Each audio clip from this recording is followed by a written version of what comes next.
All right, y'all. Give me a few seconds.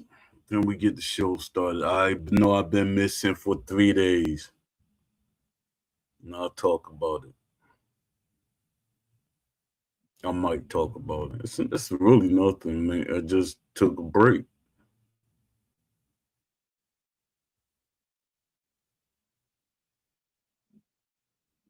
Just took a break.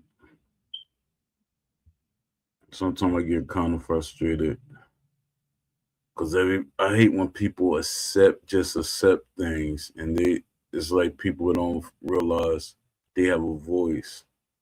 Then they try to make you seem like you don't have a voice, and that part that doesn't bother me. But I'll be like, I could be doing other things, really. But I'm passionate about boxing, especially in a video game. I really want a box. Oh, did y'all shout out to the champ Mike Tyson. I know a lot of y'all got y'all different things y'all want to say about Mike Tyson, but whatever. I was always a fan of Mike Tyson as a fighter. As a fighter, I was always a fan of Mike Tyson. Even when I fought like Mike Tyson with a mixture of Holyfield because my uncle knew Holyfield trainer, his original trainer, who was George Benton. So we had that Philly type stuff. So I mixed that with what Mike Tyson did. And then I was a short boxer. So I feel like that's what how I wanted to fight. But I didn't fight like that. I like mixed it up a little bit. But that's neither here or there. What's up, everybody? I'm back. I'm back. And what's up, Lamont Davis? Appreciate you coming through. I know y'all like, Dad, where Poe at? Poe gave up. I'm not giving up. But I appreciate you. Shout out to you. Yeah, miss seeing y'all. Um, I'm talking about a couple of things today. It's some of the things I'm gonna talk about. I know I said it before, but I'm gonna go more into depth about it because one of them it has to. I got to keep mentioning the survey. A lot of people keep saying, "Oh, they know what we want. They know what we want." No, they don't know what we want because they knew what we want before they made the game. That's why what we saw in the beginning, they knew what we wanted. But with a survey, it reinforces it. And what a survey does is when people invest money, they like to see data. How do Poe know these things? Because I was part of a company. I know a lot of y'all don't want to give me no credit for being a part of a company. But I know what it takes for a company to get funding. I know what it takes to run a company. So when y'all sit up there and tell me I don't know what I'm talking about, that's because that's what y'all don't want. Y'all don't want me to know what I'm talking about. Y'all don't want me to know what I'm talking about. I can't help what I was exposed to. Just because you wasn't exposed to it doesn't mean that's my problem. Like people get mad at me when I mention that I box. Um, why should I like I didn't box? For your comfort? And then the first thing a lot of people say, well, you boxed, but you didn't do this and you didn't do that. I boxed. That's all to it. I boxed. That's it. I boxed. I won the Golden Gloves 3 times. I went to the Nationals. I won the Diamond Gloves 3 times. I won the state championship 3 times. So no matter how y'all feel about me or whatever, y'all can never take that away from me. I can't act like that didn't never happen.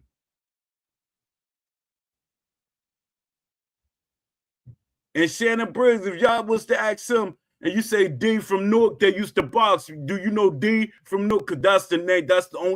That's all I'm giving y'all about my name. I'm not telling nobody my name. My name is Poe. In the hood, they call me Shakir. But other than that, you're not knowing my born name.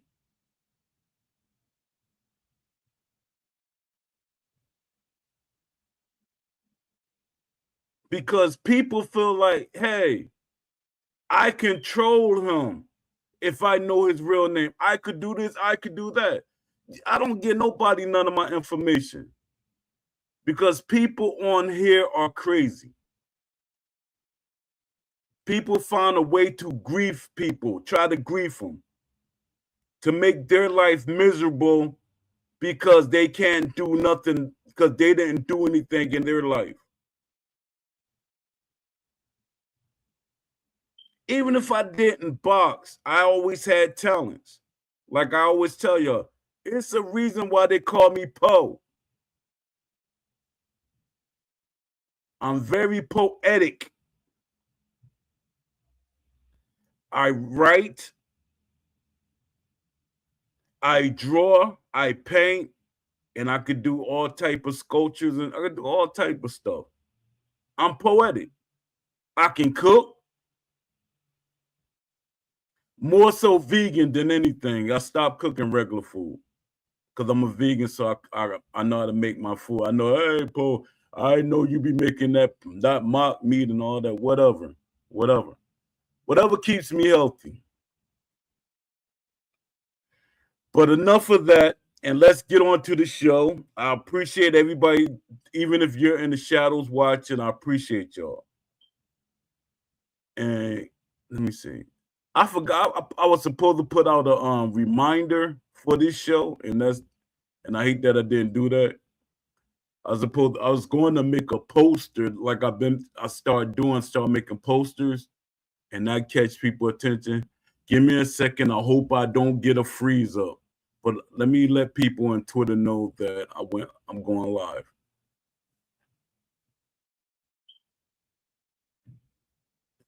Even though some people they hate to support me because they hate that I'm passionate about what I do. And that's it's nothing wrong with me being passionate. You ain't gotta agree with me. My thing is we all don't have to agree on something. But the thing with me is I'm 100% for options. But you know what? A lot of people are not for options, and that's sad. That's sad. Their mentality is it's either one way or the highway, and that's not me. That's not me. I don't think that way. But if you leave it to some of y'all think that's how I think. No, but I would not support arcade. No, that's not my. I'm talking about like an arcade game. That's not my thing. I can't support it. I'm like actually support it, like play it and stuff like that. If somebody's making an arcade game, I will support it, hoping that they will make something or have options to it later on. But I'm not going to play it because that's not me. I'll be faking myself out. At least I'm being honest. Some people will act like they're not. Let me see. We are live. Yeah, I'm not into the arcade stuff or that hybrid stuff. It's not me. I look for different things in sports games. And a lot of y'all be thinking that that's the only thing I do is boxing. That's the only thing I'm focused. I keep telling you, I've been gaming for 40 years. 40 years. Over 40 years. But I just use that 40 as a, whatever. But and then when you tell people that their main thing when they say, "Hey, I've been gaming for 40 years," God he been gaming for 40 years every day. No, not every day. I've been gaming, but I've been a gamer for 40 years. That don't mean that you got to play every single day, every hour of the day. Stop with the nonsense. Y'all do this stuff on purpose to discredit people. It's sad. It's saddening.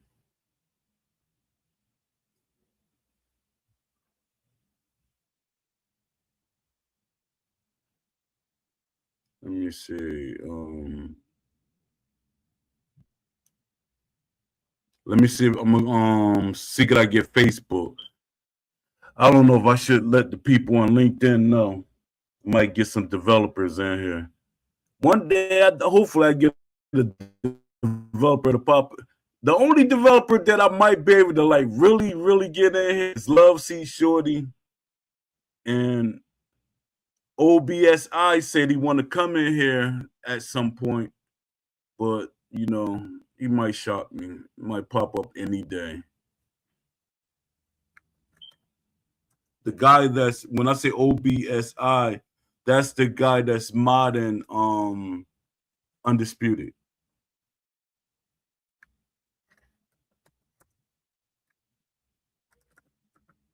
We had a good talk earlier. We was talking about the punch output of boxers. He said what should be a good spot for boxers punch output. And I said that's kind of a hard question because if we're being real or being realistic, it depends on the boxer, it depends on the era. You know, it's different things to factor in. But if we given us if we are given a basic number or estimate, we'll say about around in the 50, 70 punches of round, something like that. And I would say that's for the modern era. Some boxers back in the day, they threw more punches and some didn't. When most of the hard punchers, the people that's like technical, they don't throw a lot of punches. Everything is with precision, everything is thought out. Sometimes it's over thought out. So there's not going to be a lot of punches.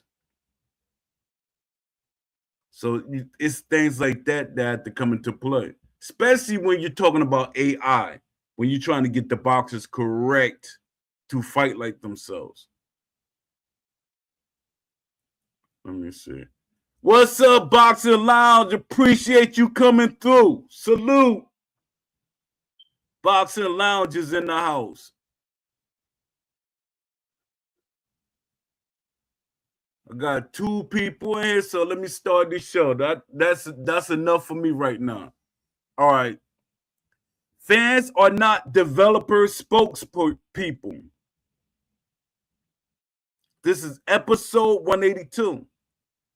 Welcome back to another episode of Poe and the Community Speaks. Today we are going to talk about something that keeps showing up in gaming communities, especially in sports games and boxing games. It is the habit of fans speaking on behalf of developers, not discussing the game, not critiquing the game, but actually defending developers with explanations the developer themselves never gave. And it hurts the conversation. And my thing, even if they did give them the answers, it don't mean that the developers are telling you the truth. It does not mean the developers are telling you the truth, because a lot of the developers, they're defending themselves. They don't need y'all to defend them. And it is hurting the conversation. There's a pattern that shows up constantly in gaming discussions that someone raises a certain concern about a missing mechanic. Excuse me. There's a pattern that shows up constantly in gaming discussions. Someone raises a concern about missing mechanic, a shallow system, or a design decision that feels wrong. Then immediately a fan jumps in and says something like, if the developers could do it, they would have done it. Or that's impossible to add. Or you clearly don't understand game development. But here is the issue. Most of the time, the developers never said any of that.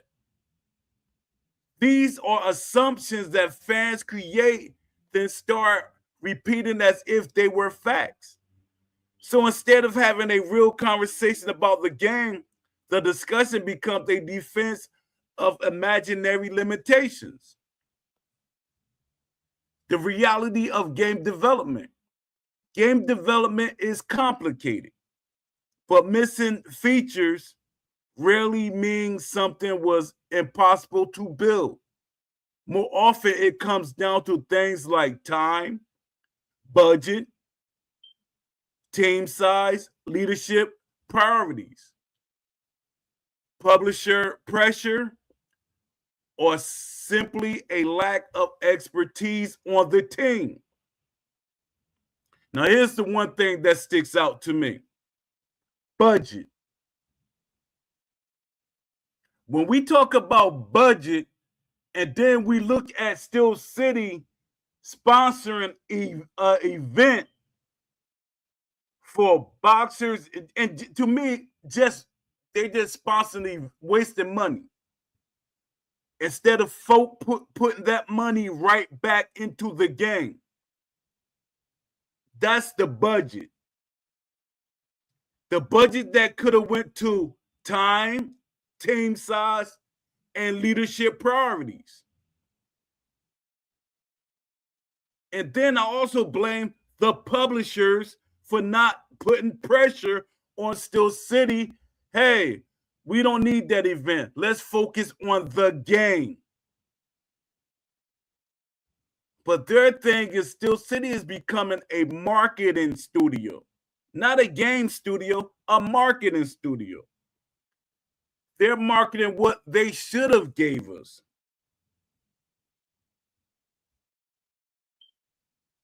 A mechanic might not be included because the team focused on something else, or because they ran out of development time, or because the people working on the project did not specialize in that system. None of those things mean the idea itself cannot be done. They just mean it wasn't done. And that is a big difference. Why this matters for boxing games. This issue becomes even more obvious when we talk about boxing games. Boxing is one of the most complex sports to simulate properly. You have styles, rhythm, footwork, defensive systems, punch variety, ring control, stamina management, psychological pressure, damage accumulation. Every boxer is different. Let me read that one again. Every boxer is different, not flat out. When they flat out to make all the boxers almost the same with little things that's different. Steel City just do enough, but the boxers are really not that far, not that different from each other. A lot of people will argue that they are. No, the boxers are almost the same. Very little things separate who they are, especially style-wise. Very little things for the certain boxers.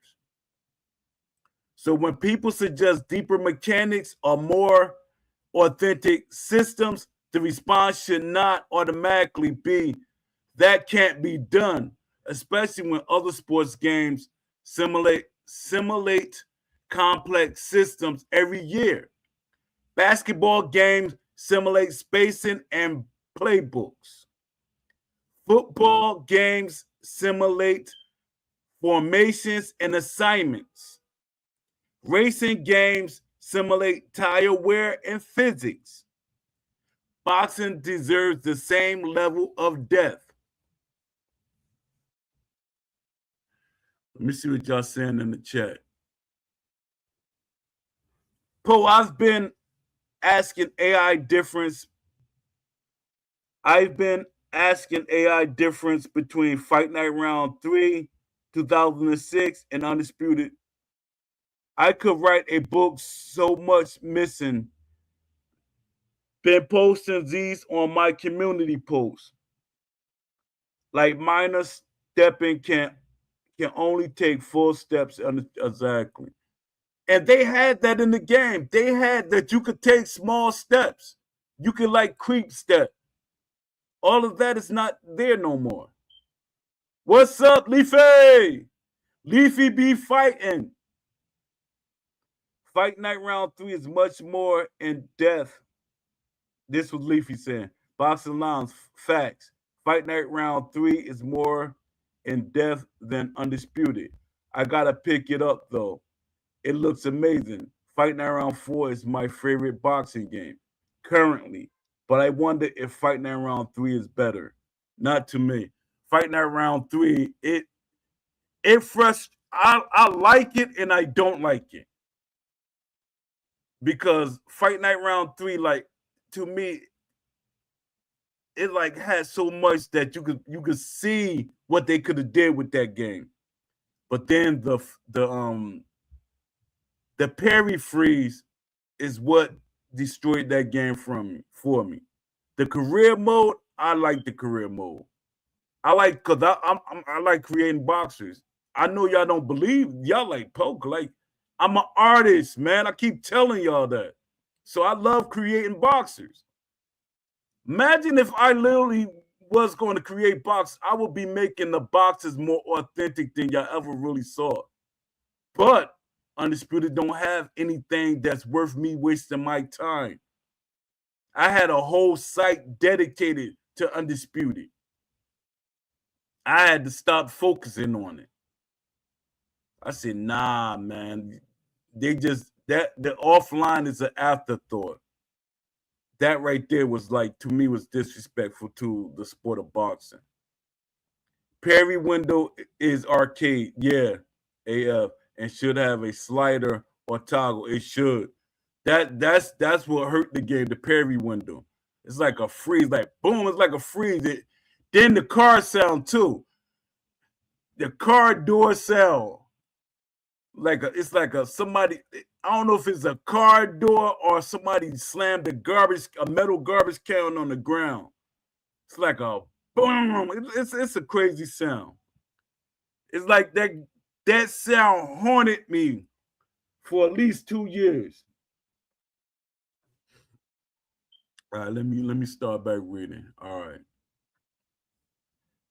Another problem is that criticism is often treated like hostility. Yup. If someone points out flaws in a game, they get labeled as negative or told they are acting or they are attacking the developers. But criticism and disrespect are not the same thing. That's what I keep telling people. Everything, like when people saying constructive criticism, long as you're giving constructive criticism, it depends on who's saying it and what they're saying. It don't matter how much constructive criticism a person is giving, they still gonna say is negative or whatever they feel like, because the certain person is giving the feedback. But criticism and disrespect are not the same thing. All right. Constructive criticism is how games improve.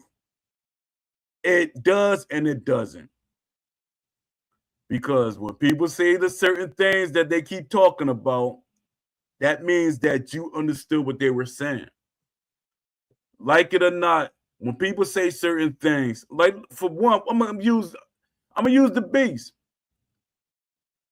A lot of people say how the Beast say things is not constructive criticism, but everybody knows about what the Beast talks about. You see what I'm saying?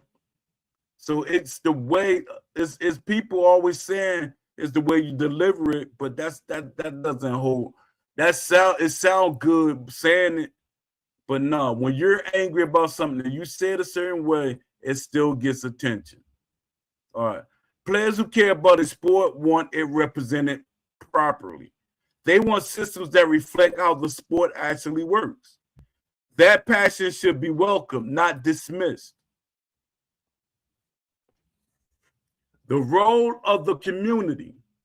Communities are strongest when people can speak honestly. Fans should not act like unofficial spokespersons for studios. Developers can explain their own limitations if they choose to. When the community, what the community should be doing is discussing ideas. See, that's the thing that I'm trying to do with this show. Ideas. Let's bump ideas off each other. Let's create ideas. That's one thing that I always did, even in my EA days and before the EA days. Before the EA days on the IGN and before the IGN. My thing is I get people with the like minds want the same thing, and we keep bumping ideas off each other. That's how we end up with a wish list. That's how we ended up with the wish list mafia. All right. Exploring possibilities, pushing for better systems, and sharing knowledge about the sport the game represents. This is how innovation happens. This is what the community should be discussing, talking about, and stuff like that. But nobody wants to talk. Now I want to hear from the community. Have you seen this happen in gaming discussions? Where fans defend the developers with explanations the developers never agreed, never actually gave? And do you think that mindset holds games back from improving? Let me know what you think. Yeah, I hate when people speak for the developers. I hate when they speak for the developers.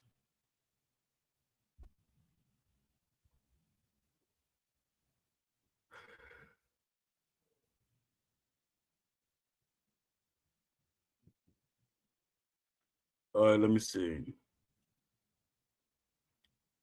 They know what we want.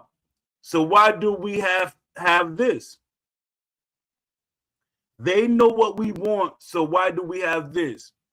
You hear it all the time in gaming communities. Someone says, we do not need surveys. We do not need broader feedback. We do not need outside input because the developers already know what the players want.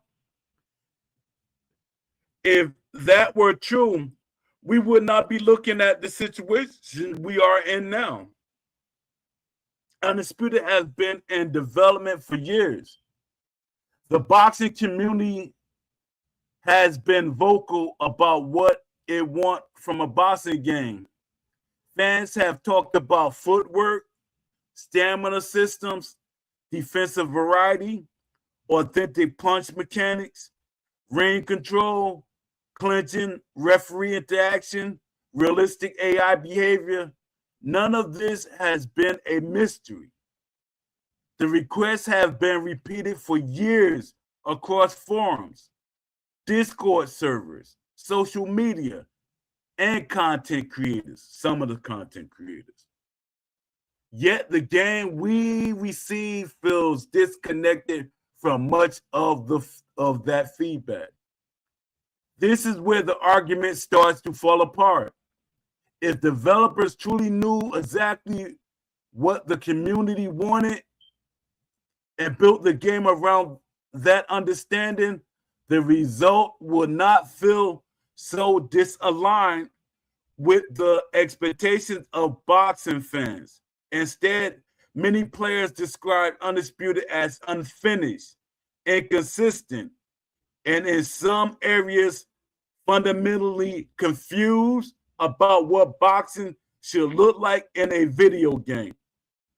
Knowing what players want is not the same as executing it. A studio can hear feedback and still fail to implement it correctly. They can misunderstand the importance of certain systems. They can prioritize marketing over development. They can underestimate the complexity of the sport they're trying to simulate. So when people say the developers already know what we want, it sounds reassuring. But the current state of the game suggests something very different. Either the feedback was misunderstood, ignored, or never translated into the design in a meaningful way. This is why honest discussion matters. Community should not assume developers already have everything figured out. If anything, the situation surrounding Undisputed shows the opposite. When a game meant to represent boxing ends up feeling like a train wreck to many of the very fans it was built for, it raised a simple question. If the developers truly knew what the fans wanted, how did we end up here?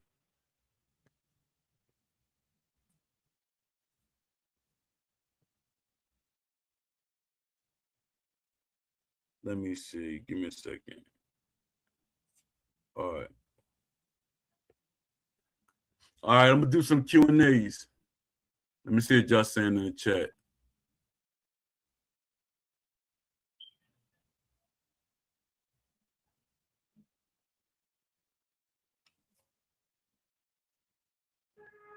Let me see. Dad, y'all talking up a storm.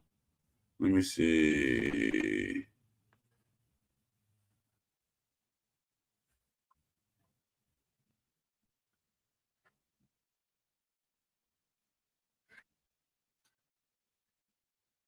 Leaf Brox announcer Leafy practice countering in round 3.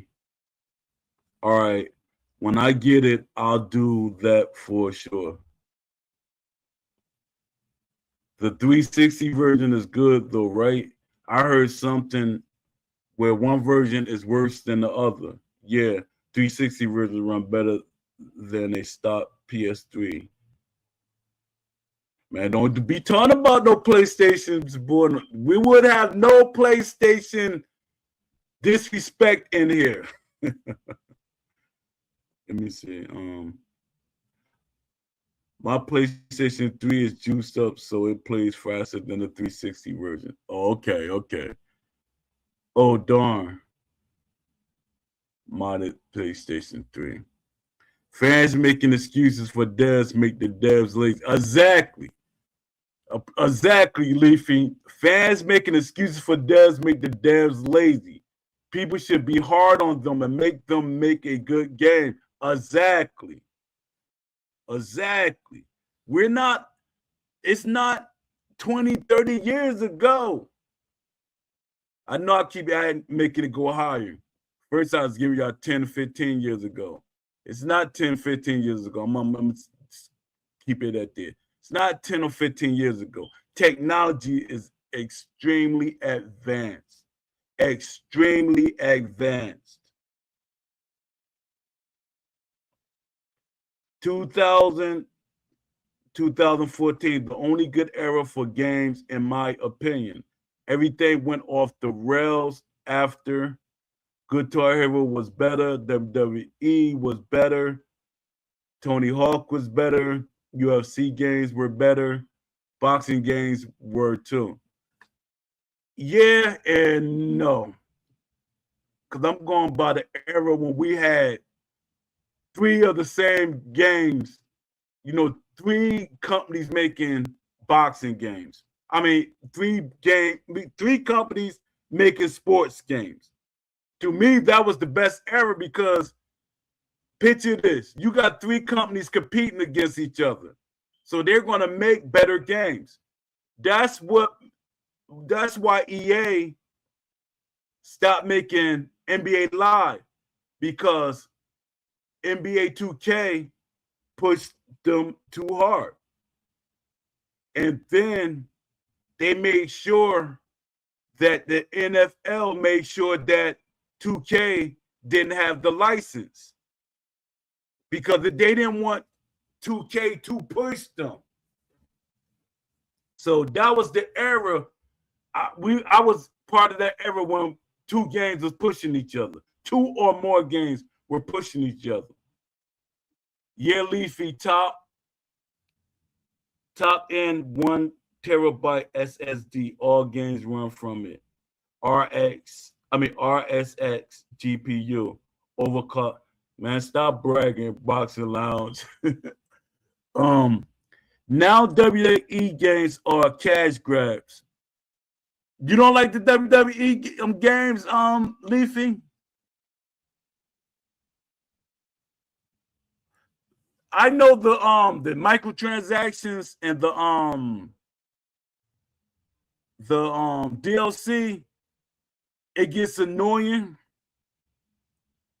But I'm talking about when we talk about the base game, even when people when I say anything about 2K or something like that, people always say, hey, it's not a good game. And then when they say it's not a good game, they're not talking about the mechanics. They're not talking about the realism and stuff about it. They're talking about the DLC or the microtransaction. I'm like, yo, I literally told y'all the game itself. Let me see. And the UFC games from EA are arcadey, except for EA UFC 3. Boxing games, that's crazy. I got to get my 360 modded so I don't gotta buy physical games no more. That's what Leafy said. Leafy said, yup, 2K and EA used to compete against each other. Now they don't. Exactly. 2K became what they hated about EA. 2K became what they hated about EA. That was one of the reasons why they made NFL 2K5 $20. I think EA wanted $50 for the game at that time, 50 or 60, I forget. And 2K was like, we're gonna sell it for $20, and they outsold EA. And that's what shows you right then and there when companies compete against each other. They push each other. Let me see. The Fight series sales peaked with round 3, 5.5 million sales. Hold up. All right. Now the ones from 2K, all of them are full of MTX and are heartless. I'll stick with WWE 13, No Mercy, and SmackDown versus Raw. Man, what you know about SmackDown versus Raw? Yeah, that was my game. The SmackDown series, man, I had all them games. I used to collect them.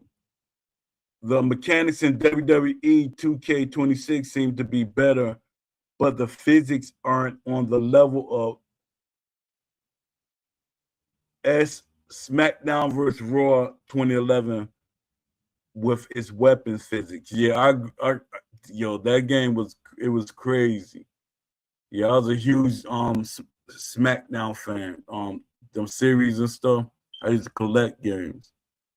Once I got married, it was crazy. When I got married, I forgot what happened. And I was going to sell my games because I'm a collector.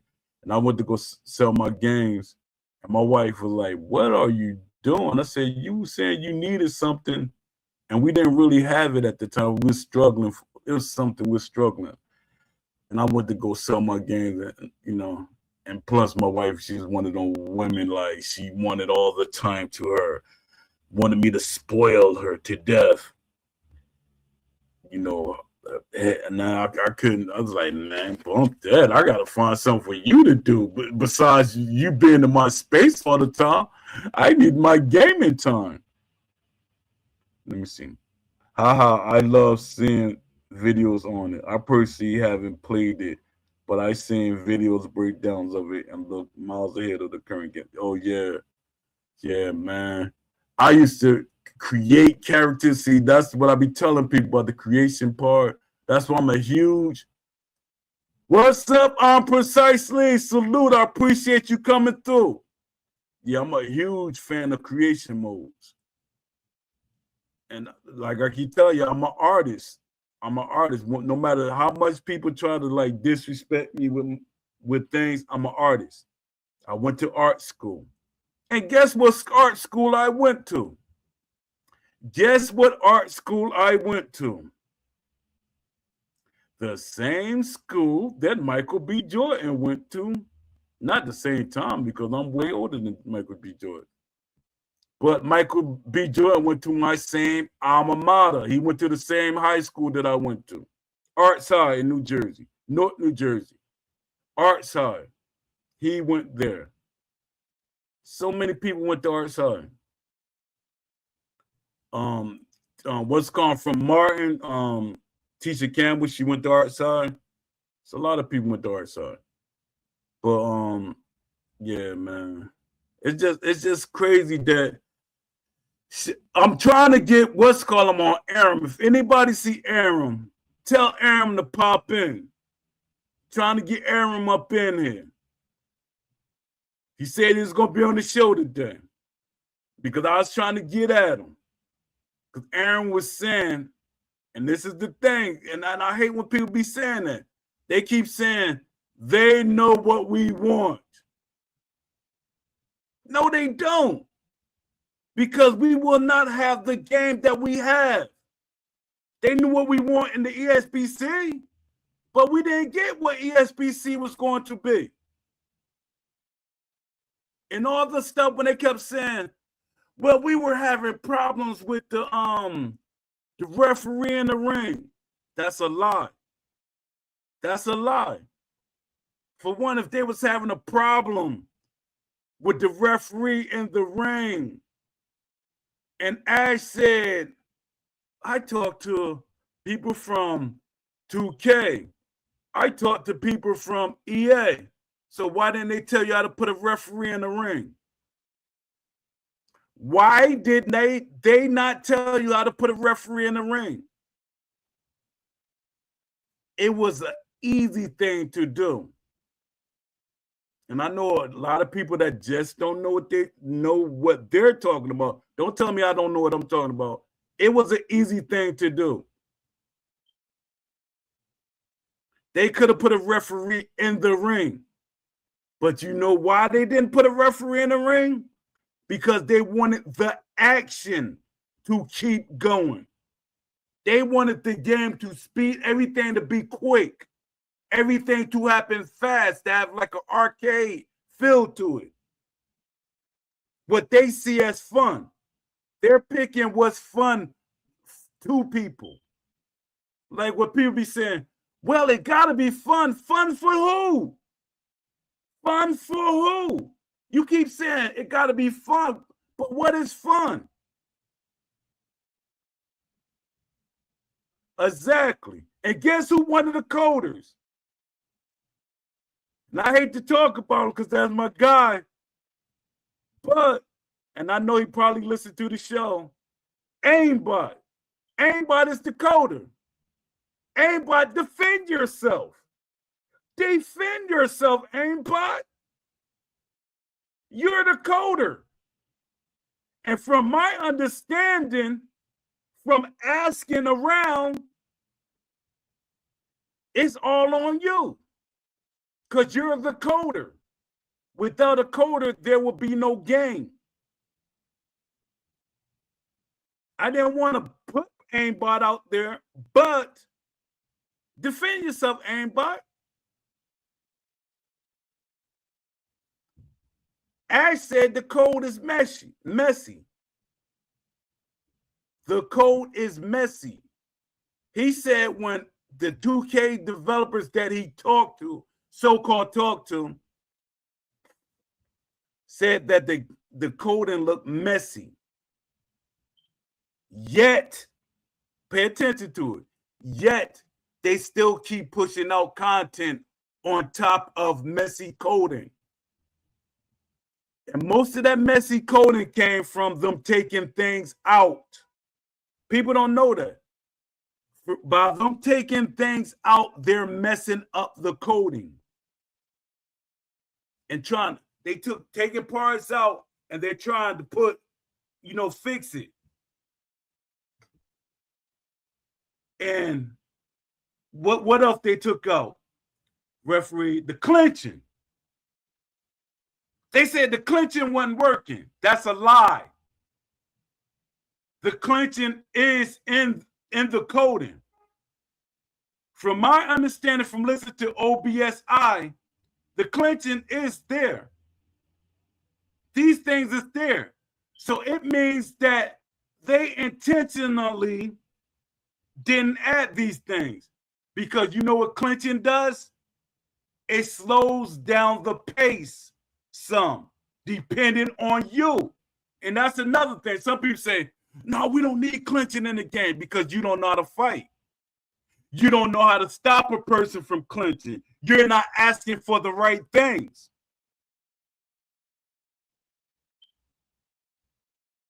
Yet, most of these people that's disagreeing with clinching being in the game, they're the same people that love UFC games in which you are clinching.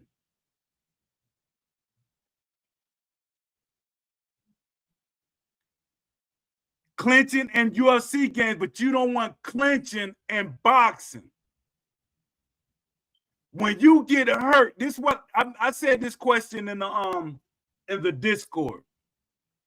If you're fighting somebody, let's say in a real fight, I love asking people questions because people don't make sense sometimes. And it shows your mentality. It shows your mentality. It shows that you can't fight. It shows that you lost quite a few fights. It shows that you lost quite a few fights. I could fight 100%. Even before I started boxing, I knew how to fight. They used to call me the Bully Destroyer. I was in the 5th grade beating up 8th graders. I was in the 5th grade beating up 8th graders. People bigger than me. You know how? Clinching them, grabbing them, slamming them, and wearing them out.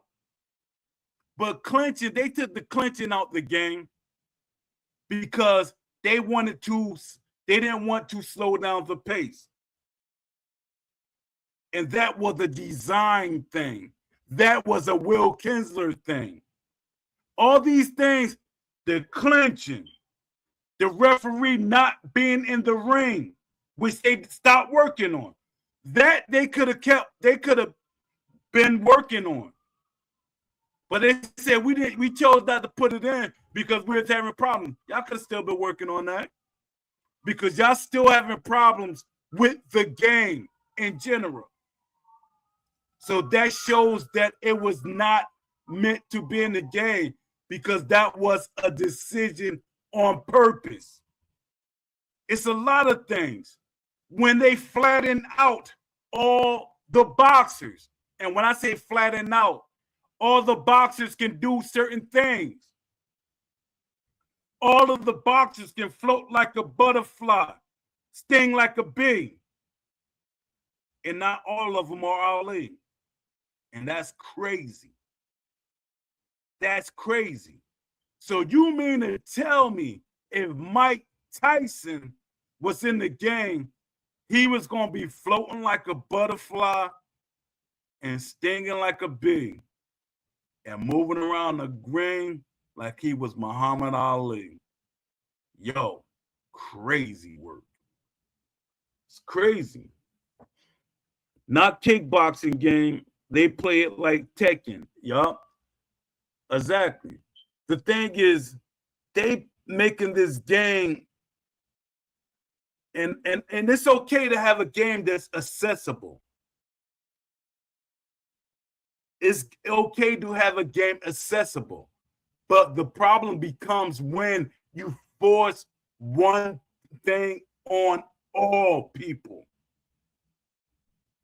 I could have been pro, hey, we should just have a realistic hardcore game. We don't need the arcade. They let them learn it. But there's people in the community that say, hey, it just should be hardcore. It should just be realistic. That's it. We don't need the arcade. No, you don't do that. I want the game to sell as much as possible. I want all fans to enjoy the game. I'm precisely said, hold up. I'm precisely said, Poe, that was my argument about Tyson being in the game. This game isn't meant for Mike Tyson to be in it. Exactly. It's not. It only caters to one style. It does. And they got the loose foot movement. All boxers can do that. And it's another move that they could do. And I'm like, why do they got? Because Ash was saying it won't be fair. It won't be fair. It's boxing. Boxing is not fair. And you know what Ash's mentality was in the beginning before Will Kinsler came? And before he let other people take control of his game? I'm calling Nash out. You know, I'm not holding back. Bumpy, what he gonna do? He gonna sue me for the conversations we had, and I'm talking about it? Do what you gotta do. Do what you gotta do. So Ash was saying that he was not going to change his vision for anything. His thing was he didn't really want anybody to he said if I do get any investors or whatever, I'm going to keep creative control.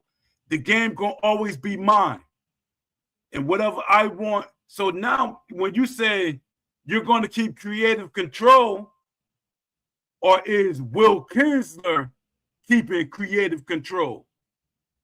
And that was the worst thing, I think, one of the worst things I did in my whole life, is to bring those two people together. And no matter, I don't care what story Will Kinsler bring out or what he say, it was me that brought them together. And I apologize to the community. I apologize to everybody that felt griefed because of the way this game is. I hate myself. Well, I ain't gonna go that far to say I hate myself, but I'm mad with myself because I let him he did me dirty. Then he pushed me out to make sure that I didn't influence Ash. He pushed me out at all costs. He didn't even want me talking to Ash or want Ash talking to me. Don't talk to Poe. Don't talk to Poe. It's like he was Ash's daddy. Let me see. Undisputed 3 had a focus of making the game more accessible. You can get in and learn the basic, but it's on you to really learn the depth of the mechanic. And you know what about that game? I reached out to them people, to them developers. That's why I be telling people. A lot of people be thinking I'm just that regular person. My thing is I'm different from every fan in this community. I'm very different. I reach out to developers. When I know they make a great game, I'm reaching out to them. I'm emailing them or finding out how I can get in contact with them. A lot of people are not doing that. Y'all can call it whatever you want. Some person said I'm a stalker or whatever. Come on, whatever, man. Whatever make you feel good. Whatever makes you feel good. I'm not stalking anybody. I reach out to these developers because if they feel like, hey, this guy, he's annoying or whatever, block me. They could block me or tell me, hey, I can't talk to you. I don't want to talk to you. None of them do that. A lot of these developers, even on LinkedIn, they love what I'm doing. They love what I'm doing. They subscribe to what I do. I got articles that I do on LinkedIn. They subscribe. I think I got over 300 or 400 people that subscribe to my posts that I be making, my articles that I make. I have no reason to lie. It doesn't benefit me to lie. Let me see. Darn Poe, look at the mess you made. Yeah, man. Yeah, man. I definitely did. I thought I didn't even know Ash was gonna give him that much power. I thought he was gonna help Ash get things together a little bit, as far as with the community and stuff. Ash started giving, but I should have saw it because Ash is trying to put me in there. Ash is trying to like bring me on the team, but the team saw my passion and they saw me as a threat. The team didn't want me there. The team didn't want me there, but they had Will there, and Will, he override anything they said. They couldn't push him out. And I said, Dad, go on, I got the double whammy. But trust me, at some point I'm gonna be on some team, and boy, oh boy, some team pulled me on board. Salute to all y'all companies that listening to this show. When y'all ready to make y'all game, make sure y'all pull me on board at some point. Just let me peek at what y'all doing. I just want to see it. And I signed the NDA. I just want to know so I can be like, yes. That's it. That's all I want to do. I want to see what y'all making. Oh, y'all making a boxing game? Let me see what it is. Okay. Yes. Yeah. I like what y'all see. Okay. I'm silent. Boom. NDA. That's all I need. That's all I need. Just let me see that you're making something so I could be excited. Let me see. Leafy said, I love said everyone moves the same. Woo-hoo. Yeah, that's annoying. It's no uniqueness about it, man. In this day and age, that's why we saying it be so many people that be protecting the developers. They be protecting them. It's 6 years in. You know how many games that I seen 6 years in and how they looked?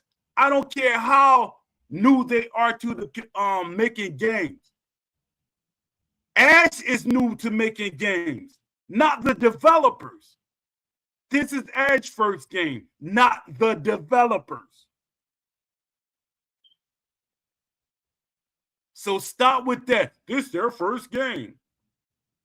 When y'all say it's their first game,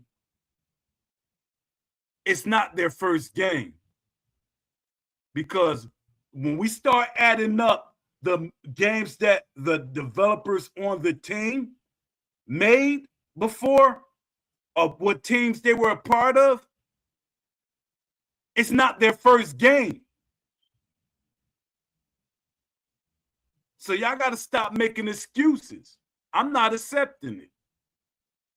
Whatever makes y'all feel better or comfortable with yourself. Let me see. I'm precise to say, laughing out loud. I'm just kidding, bro. Not your fault. No, it's my fault, man. I gotta wear that one. It was pound. It was bound to. You said pound, but it's bound to fail. Yeah, yeah. I think did see this. This the thing that see. I think THQ and Use can make a good boxing game. And you know what? I reached out to them guys years ago. Years ago. I was pushing up on them hard. If only I could find my texts and my emails and stuff. I think I'm gonna go through some of my stuff and see the Because y'all, a lot of y'all be thinking like Poe just talking. Poe starting to sound like who's that? What's his name? He always saying that he did everything first. What's his name? The rapper. What's the rapper name? He's from y'all generation. No, he's kind of from y'all generation. He always say he did something first. But yeah, I used to talk to THQ, Ukes, all these companies. When they made something like, especially when they made something that's like a sports, yeah, I reached out to them. I think THQ and Ukes can make a good boxing game. IF with Turkey partner with. No, not Kanye West. It's the what's that little skinny Joker? What's his name? I can see who it is, but I can't remember his name. What's that Joker name? Because he had the game out and everything. He had a bootleg game out. He said he made that first, and I forget the Joker name. He's not important to me, so that's why I forget his name. Soldier Boy. Yeah, Soldier Boy. He be saying that he made everything. He did it first and stuff like that.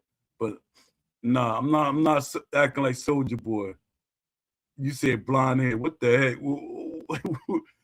Kanye West with the blonde hair. Let me see. I think but THQ, man, and they still got a company, even though they sold majority of their company, they still have a small portion of their company. And I was like, man, y'all should still make a boxing game. And I think some of them and Ukes, I still be like I look and see, you can see that somebody from their company, like when I make posts, they look at my stuff.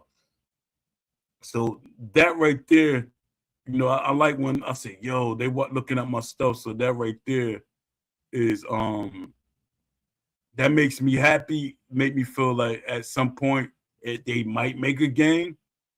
Hopefully. Maybe. But yeah, I just hope they make a game for us. Because we need more than one game. Because Steel City, they too comfortable. All right. I'm gonna use this is the Q&A. Don't the developers already know what players want? If developers truly knew exactly what players wanted and executed correctly, the community would not be divided. No, I think the community will still be divided because there's always going to be that person, 1 or 2 or 3 or 4 people that's always going to be against certain things. And that jump it'd be like, yo, y'all crazy. Y'all just messing up everything. Because it's okay for all of us not to like the same thing. But that's what options are for. All right. Boxing fans have been repeating the same request for years. For years. They have seen all the things people have been talking about, but all these different games. We have games that's been made before Undisputed. There's been boxing games, there's been sports games.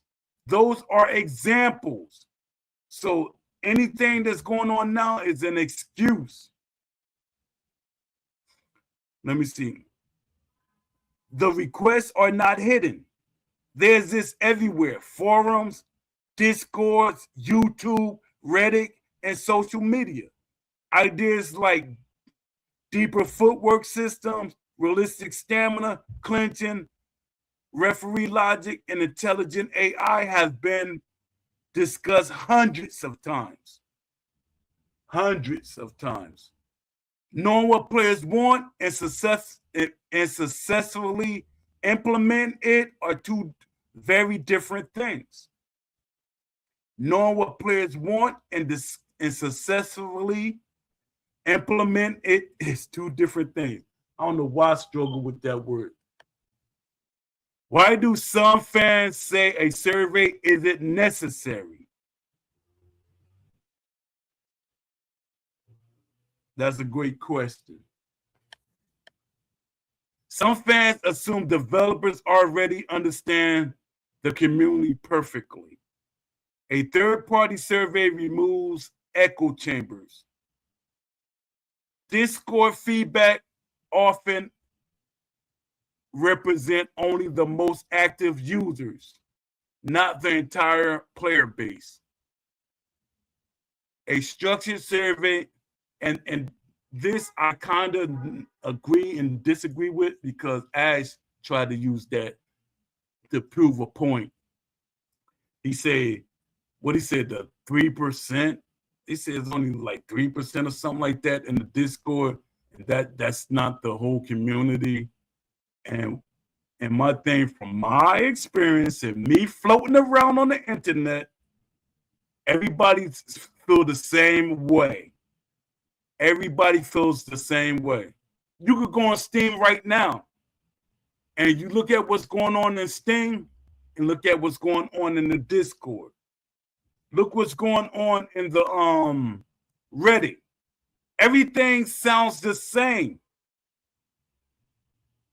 So all that nonsense is nonsense. All right. A structured survey gathers data from casual players, hardcore fans, and people who stop playing. A structured survey gathers data from casual players, hardcore fans, and people who stop playing. Data helps prioritize what actually matters more to the community. See that?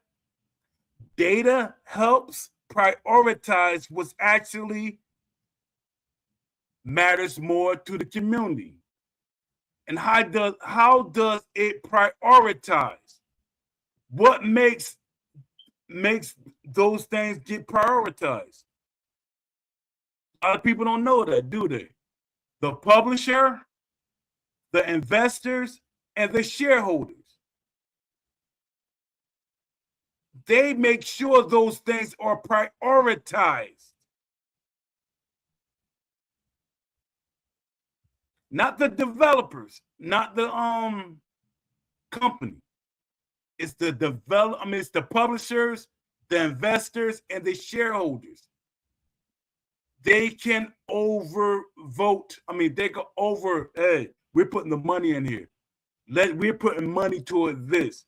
This is what the fans want. We get our money back double. We might get our money back double. It helps the game last longer. It helps the franchise builds up itself. Are some of the ideas fans suggest unrealistic? Great question. Whoever said that. Great question. Let me see.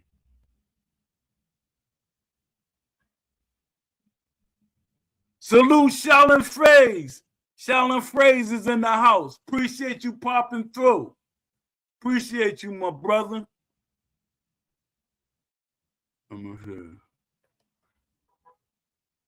Are some of the ideas fans suggest unrealistic? Many ideas fans suggest already exist in other sports games. Many ideas fans suggest already exist in other sports games. Boxing games from the past already provided examples and blueprints.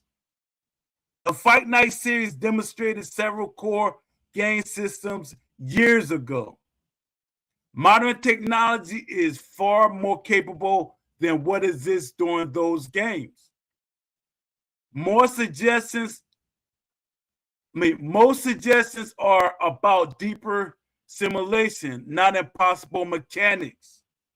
Most suggestions are about deeper simulation, not impossible mechanics. Question 4. Why do fans sometimes defend developers so aggressively? Some fans become emotionally attached to the game. Criticism can feel like a personal attack on someone, on something they enjoy. Others assume game development limitations they do not actually know. Sometimes fans repeat talking points they heard elsewhere without verifying them. Defending developers with assumptions can shut down productive discussions. Defending developers without, defending developers with assumptions can shut down productive discussions, and that's why people do it. Their thing is they don't want to have discussions. That's one thing that I say about the Discord and the EA forums. We used to have deep discussions. Anybody that was there, they could tell you that. We used to have discussions.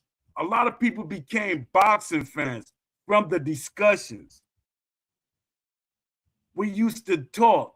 But in this Discord, in this group of people, in this community, it doesn't happen. Everybody be like, it's the developers. They know what they're doing.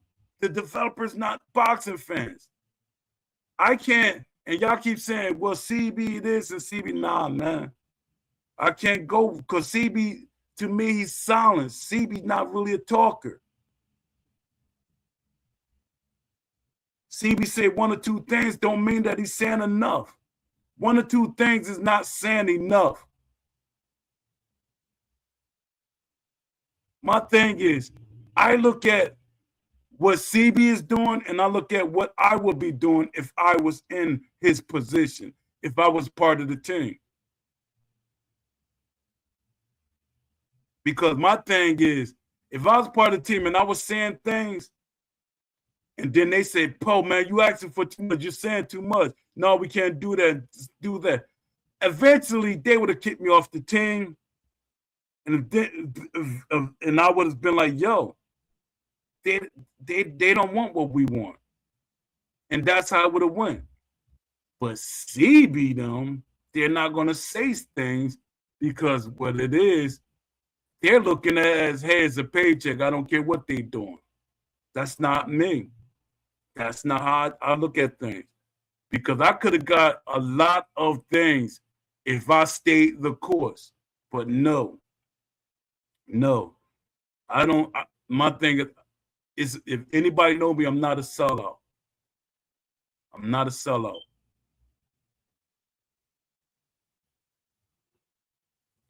All right, question 5. Is criticism harmful to game development?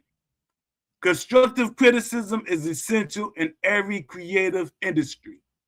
Film, sports analysts, and technology all improve through critiques.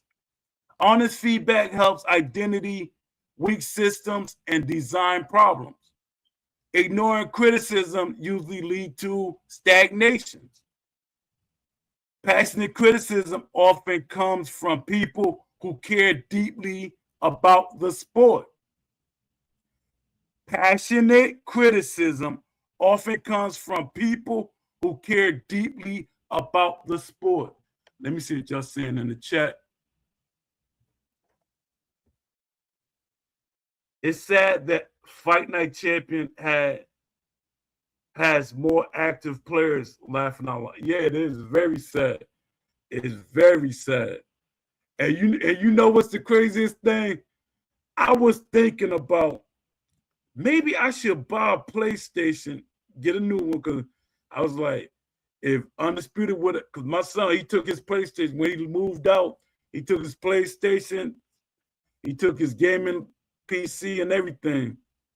But I don't think I still would have played. No, I wouldn't have played. I still wouldn't have played Undisputed. But my thing is, I've probably been playing right now. I probably would have played Ark, and I probably would have been playing. I would have been playing Fallout because I'm a Fallout fan. But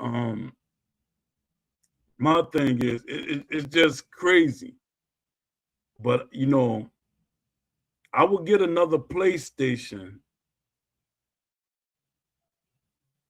I was thinking about getting, I was thinking about getting a PlayStation, and I was like, that because I seen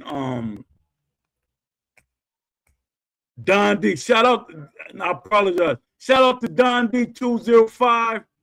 Y'all can catch him at Don D 205 on Twitch, Don D 205 TV on Instagram, Don D 205 on Twitter X.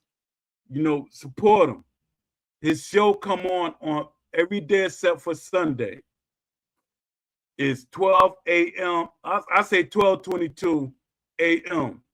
Eastern Standard Time. Just pop in and pop out if you get a chance. And just like if you can't, just go on his Twitch and just sign up for his show. Let me see. It's said that Fight Night Champion has more active. Yup. All the hype from the ESBC days just for it to get beat by a 15-year-old game. Crazy, man. It is. It's very crazy. It's very crazy. But the thing that's even crazier to me is people are going back and forth. They playing Fight Night Champion, undisputed. Fight Night Champion, undisputed. Fight Night Champion, undisputed. They playing both of them. Man, stop playing both of them. Just play Fight Night Champion. Because undisputed is not going to do anything for your to me. The game is trash. The game is trash. I hate saying this, but the game is trash.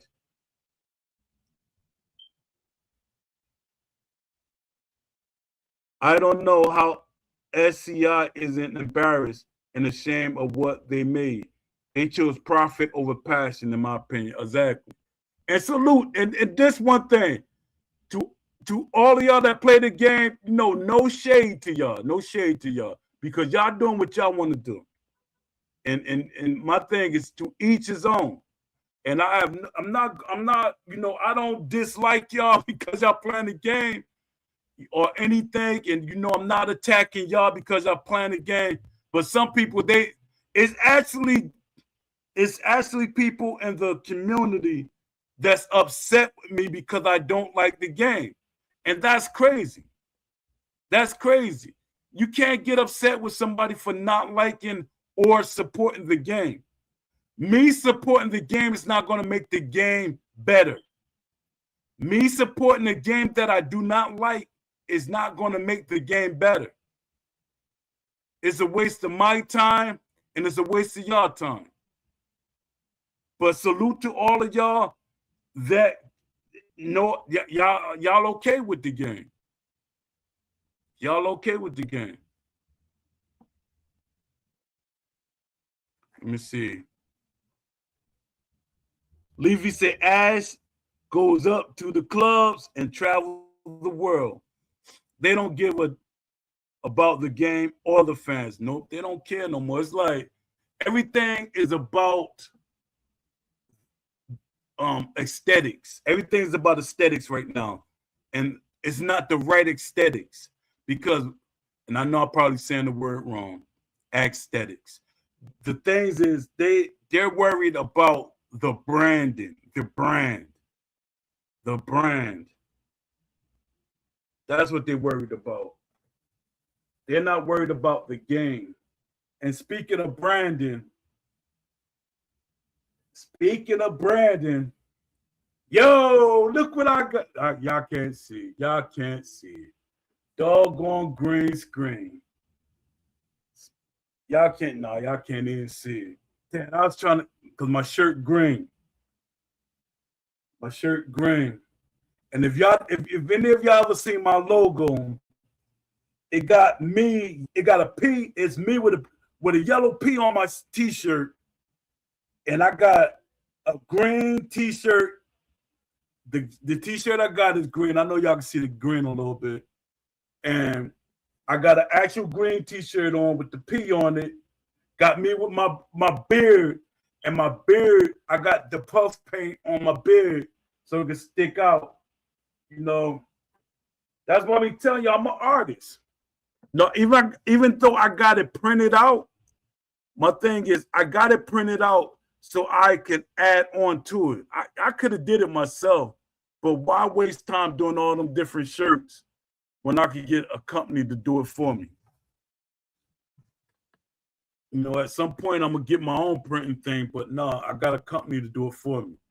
So I got a couple of shirts. You know, I might pass out a couple of them probably next month. Probably give away a couple of t-shirts. If y'all want it. You know, I'm not that famous to give out t-shirts. Y'all don't care about my merch. That's it. I'm not okay with the game. The issue is that Undisputed is the only boxing game I'm tired of hearing about. Fight Night Champion. It was a good game 15 years ago. Let's move on. Yeah, I hear that.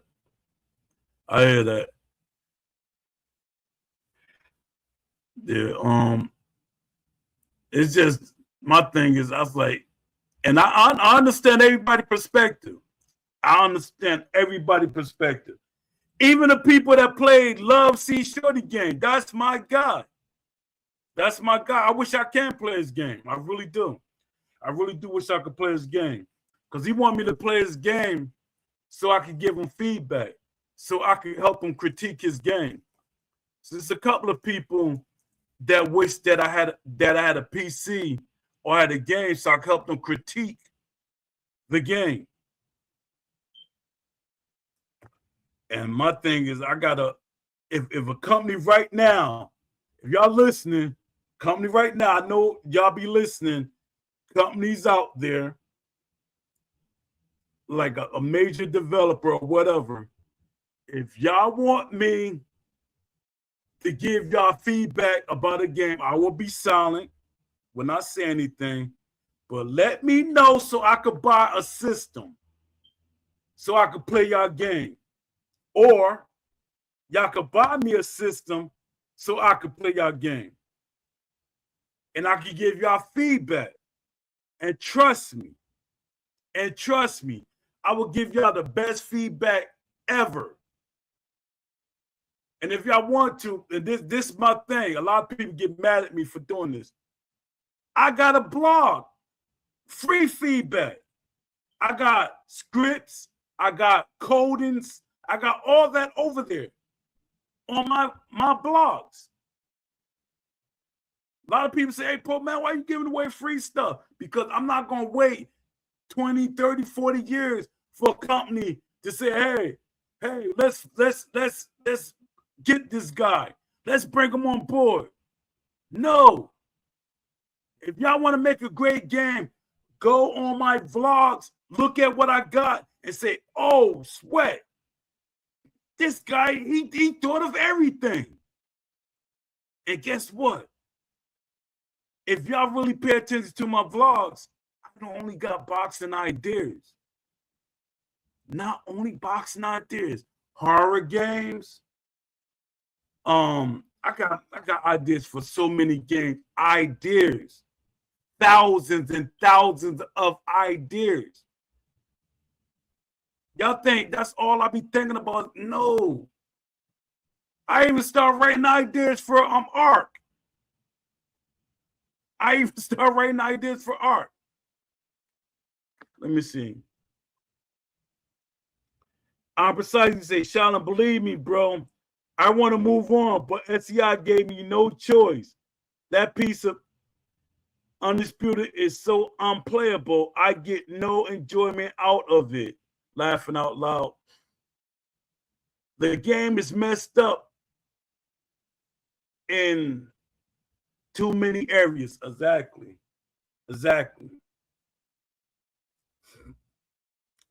But like I keep saying, y'all don't start going against each other. My thing is, to each his own. Everybody's gonna see things, and my thing is, I appreciate all of y'all being honest, because some people, they tend to say, which and there's a couple of people that came in here under the disguise that they understand what I'm saying, but they wanted me to accept what they wanted. No. I told you how I feel about certain things. Don't think that you could get me to see things the way you see it. Hey, if you see it that way, that's you. My thing is, I'm not going to change how I feel about something or see about something. And I was always taught as a child, when you accept something, that's what you're going to constantly keep getting. Nothing's going to change. If you go into a store and they keep messing up your order, they shouldn't be keep messing up your order, but you kept allowing it to be messed up. Now my thing is, are we going to get a better game in Undisputed 2?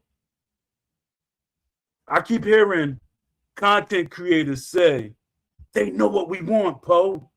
They know what we want. Yeah, they know what we want. But do they have data that forces them to give us what we want? Because with data, it pushes the publishers and investors. The company might say, hey, we don't want to do that. But the publishers and investors say, hey, we're the one putting money into this game. This is what the fans want. Make sure they get it.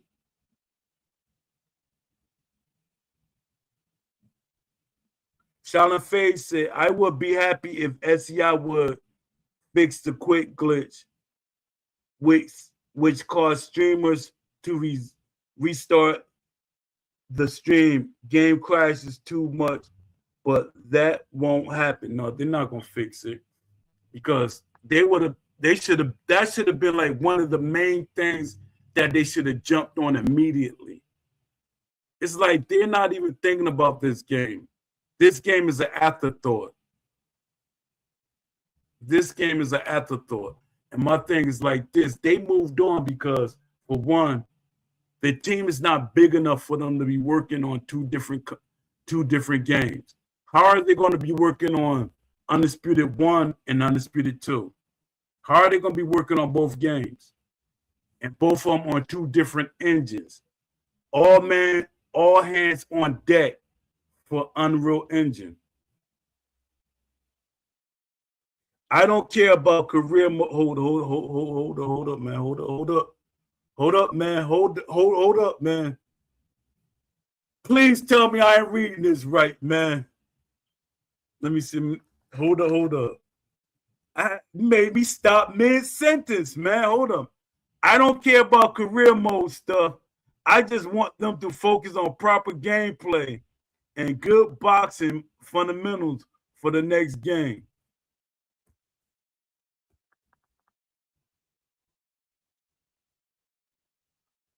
Hold up, man. The career mode gotta be a career mode. Career mode gotta be focused. I know what you're saying, but career mode, they have to focus on career mode too, because that is a fan base.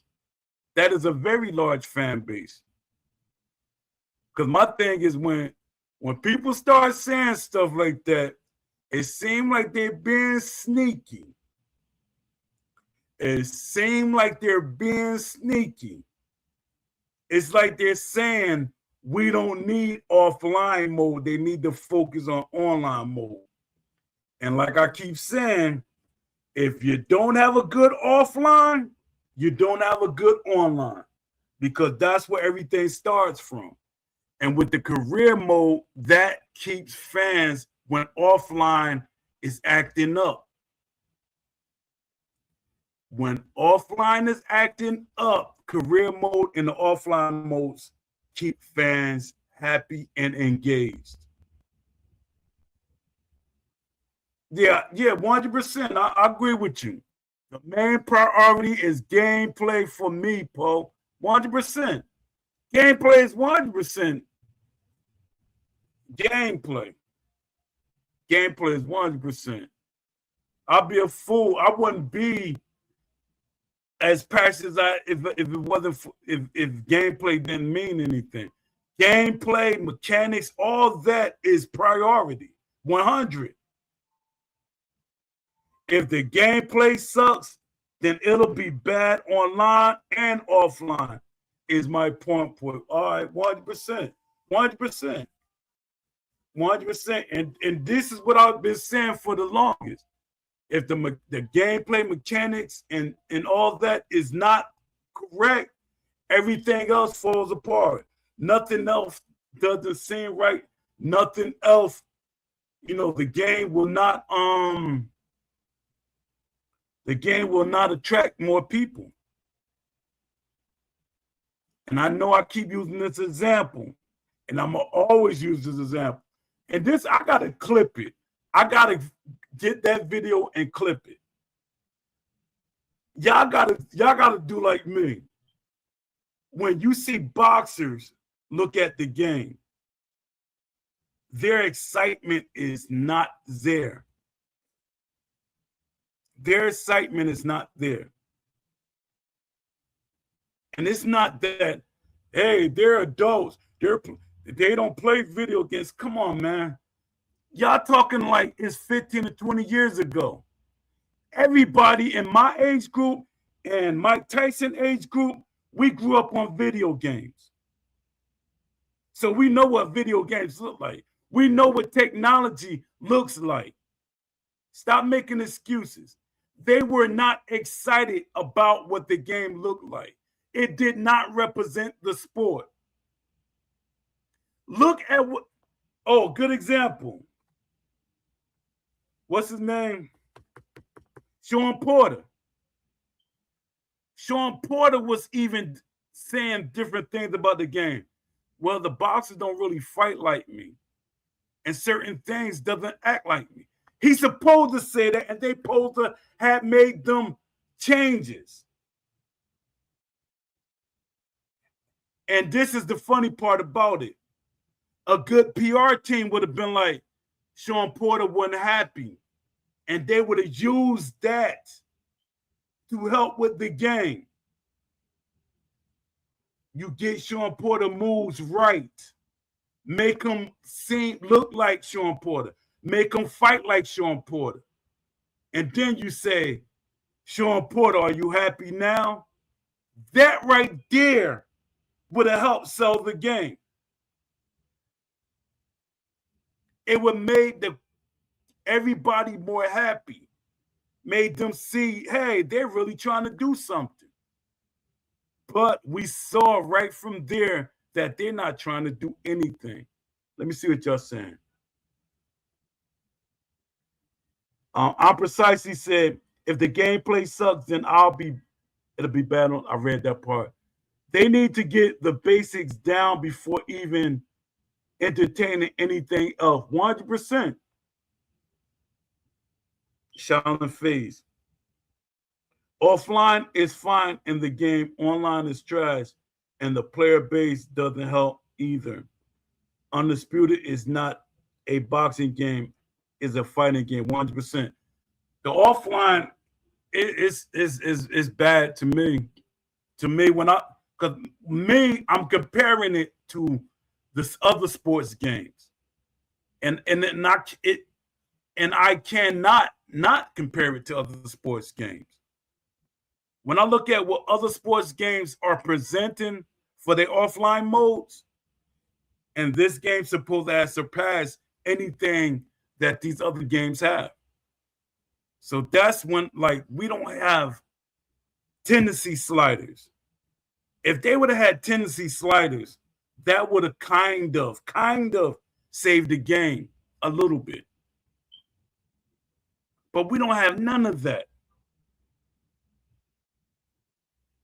And it's crazy. I've been saying tendency sliders for over 30 years. Over 30 years. Other companies picked up on it. EA picked up on it.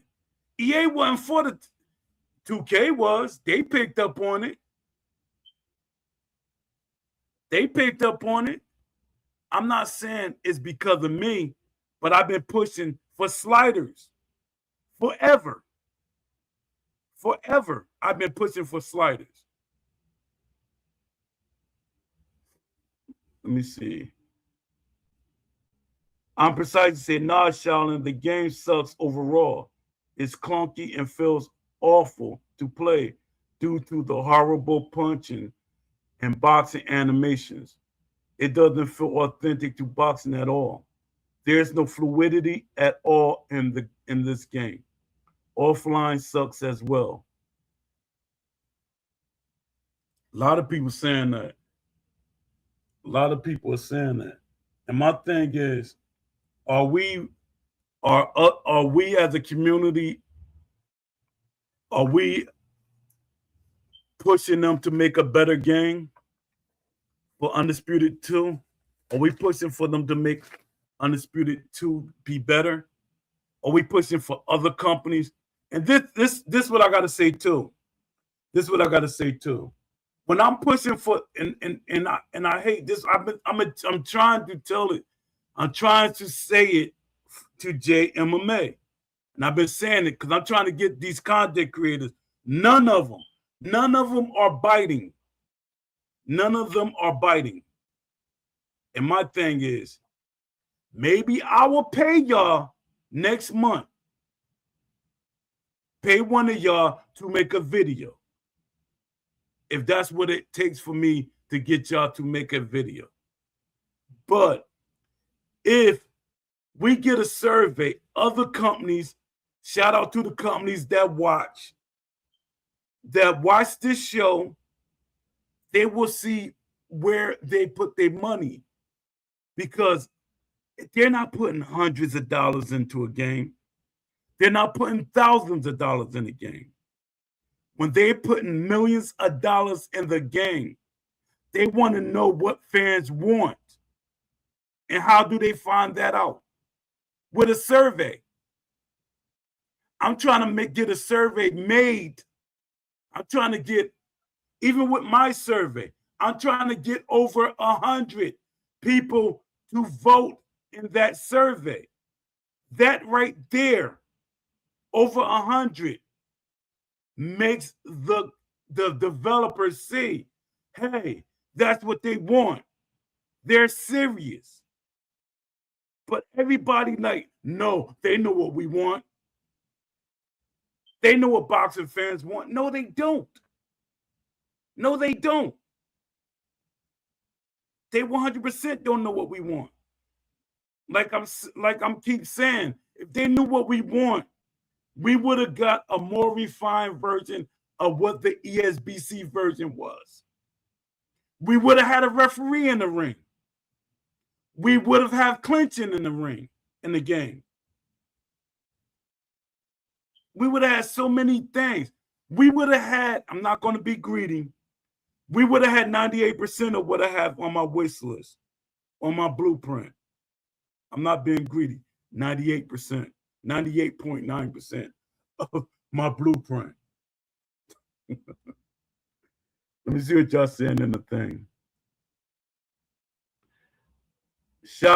I'm precisely said, Undisputed is the most minimalistic and low budget quality game we have in the 2020s. Exactly.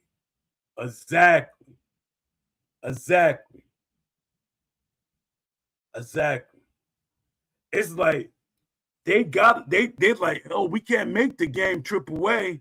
We gotta make it feel like it's an indie game. We gotta make it feel like an indie game. It's like they just stop. It's like, pause. Just stop right there. Freeze time. We ain't doing nothing though.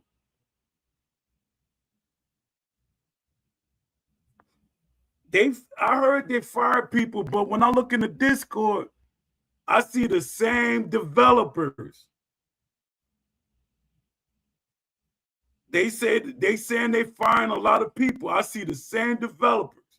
When I look over there in the queue, I see the same people, the same developers. Aimbot's still there. He's the one that coded the game. I know they got more than one coder, but he's the head coder. Aimbot is the head coder. He's still there. Should we be scared? Should we be scared? He's still there.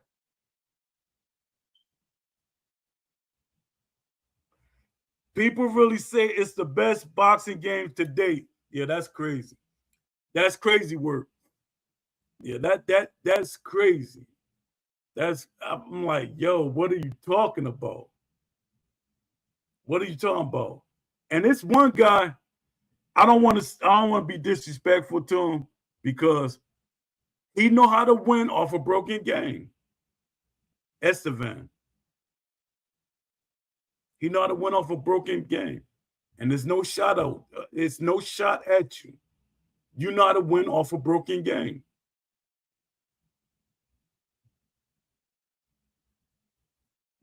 Shalom Frey said the best boxing game now, that's a joke. I've heard it said precisely. Yeah. When I hear that jump, boy, that'd be like straight comedy. Straight comedy. But y'all, I said, y'all trying to make me laugh. Let me see. All right. Is criticism harmful to game development? Constructive criticism is essential in every creative industry. Film, sports, analysts, and technology all improve through critique.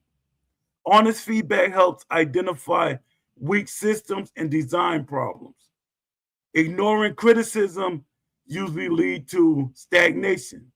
Passionate criticism often comes from people who care deeply about the sport. Passionate criticism.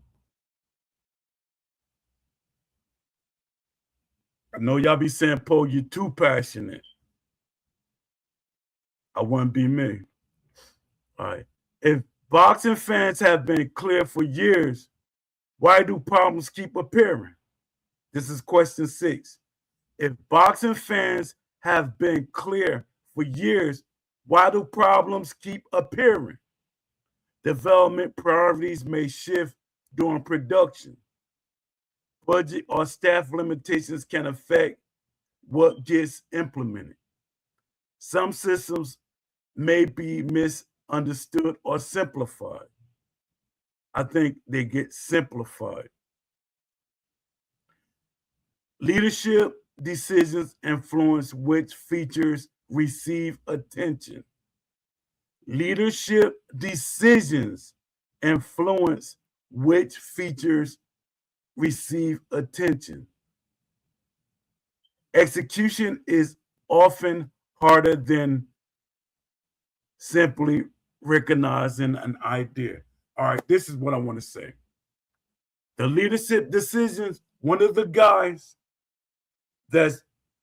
he's the far as leadership and gameplay, the guy has no experience in sports gaming. For his boxing game, this guy is a fantasy. He writes fantasy books and he makes other games that's not sports games. So why did you have this guy? Why did you hire this guy? And he's part of the leadership.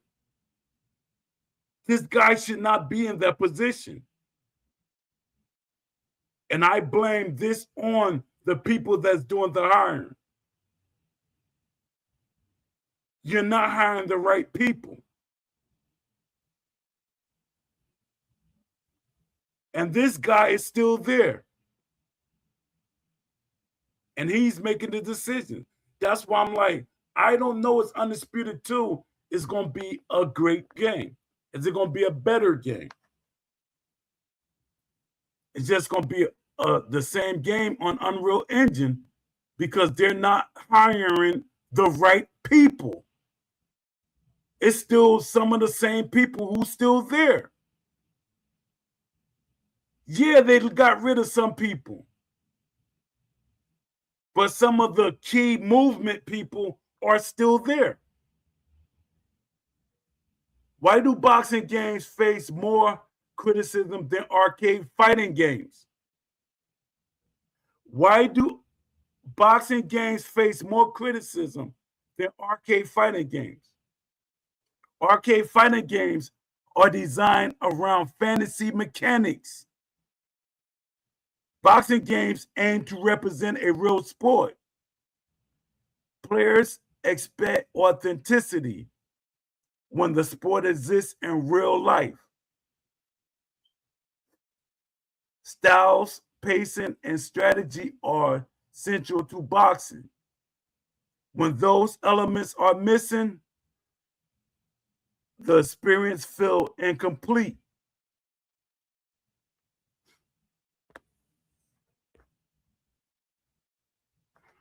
What role should the community actually play? Share informed feedback. Study the sport and discuss how mechanics should reflect it. Compare with past boxing and sports games. Encourage innovation instead of defending limitations. Help push the genre forward. And this is my thing. And I blame content creators. Why don't you look at a boxing match? Get and side by side and compare them. Hey, look at that guy, the way he punching. And look how he punching in the game. Why didn't you compare those two? A lot of y'all got the equipment to do it. Compare the way the boxer box in the game and how he fight in real life.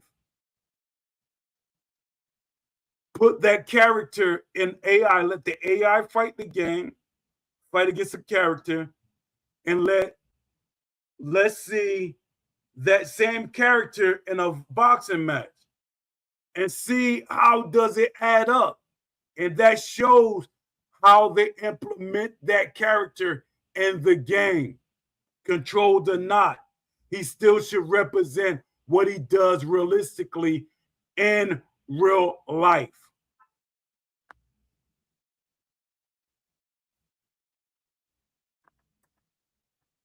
Let me see something.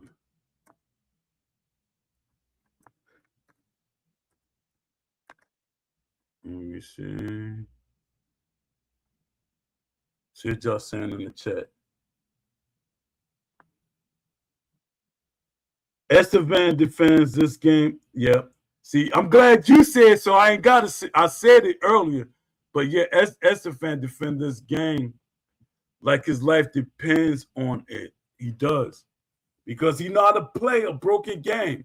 It's like when people it's like a person could play. I've seen people play different games and they're like broken, but they're experts at it. Boxing champion, salute. Appreciate you popping in here. Where you been at, man? Where you been at? Appreciate you popping in. Let's bring back Knockout Kings on Unreal Engine with modern graphics. You know what? This what I hope, because EA is selling off. They are trying to get rid of some of their IPs. They should give away they should sell the Knockout Kings IP. Sell the Fight Night IP. Sell it to 2K. Sell it to PlayStation. Sell the IP. Man, Boxing Champion say, man, I've been shaking and moving. I hear you. You got to do what you got to do. You're a family man too, right?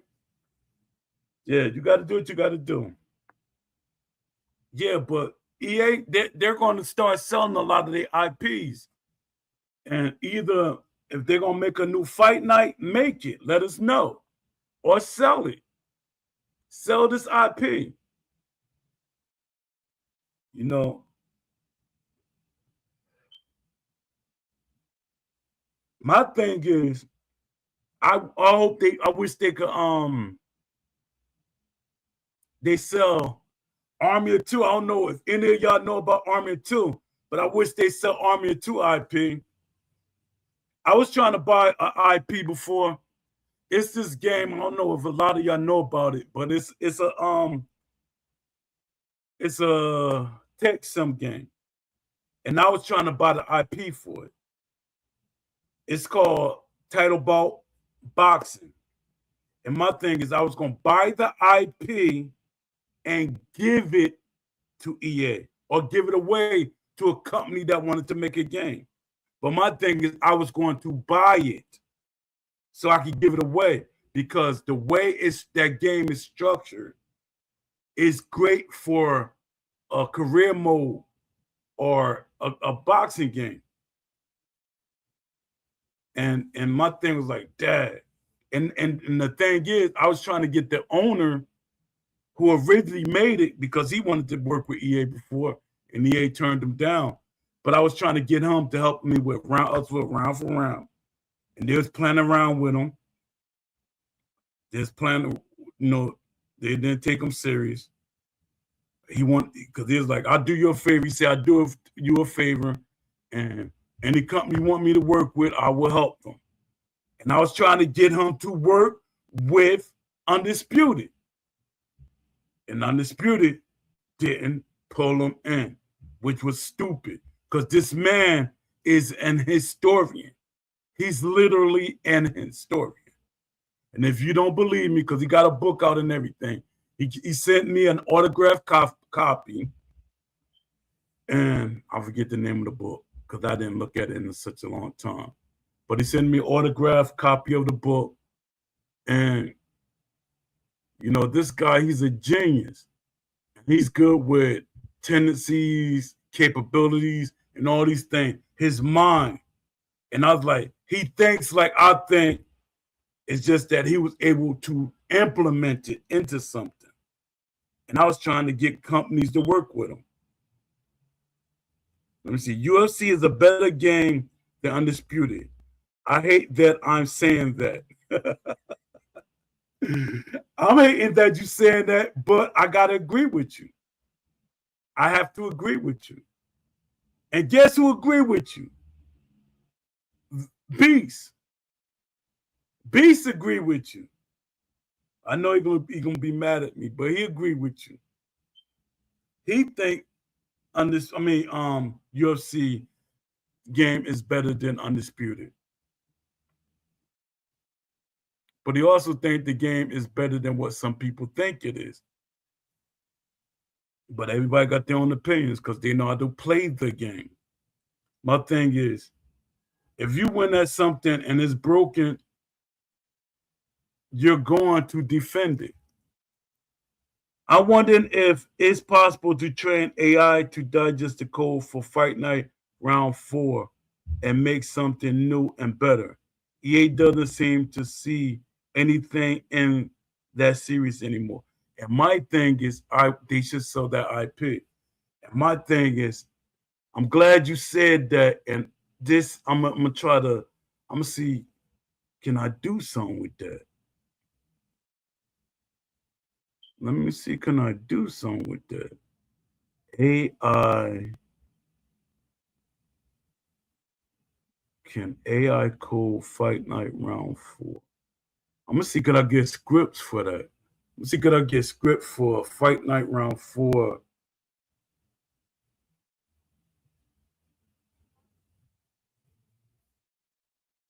And modernize it. A modernized version of Fight Night Round 4. But I think if I do a modernized version of Fight Night Round 4, it's not Fight Night Round 4 no more. Especially with the ideas that I got. But let me look. I'm gonna look into that. That's I'm glad you said that. Yeah, but a lot of people, they got, like I keep saying, we need to bounce ideas off each other. That's how I used to do when I was at EA. All right. Question number 9. Why do some fans defend a game even when it clearly has problems? I'm not talking about y'all that's defending it. All right. Why do this is the question? Question number 9. Why do some fans defend a game even when it clearly has problems? Emotional investment in the game or studio. Fear that criticism will kill the game. The game is dead. The game is dead. It's buried.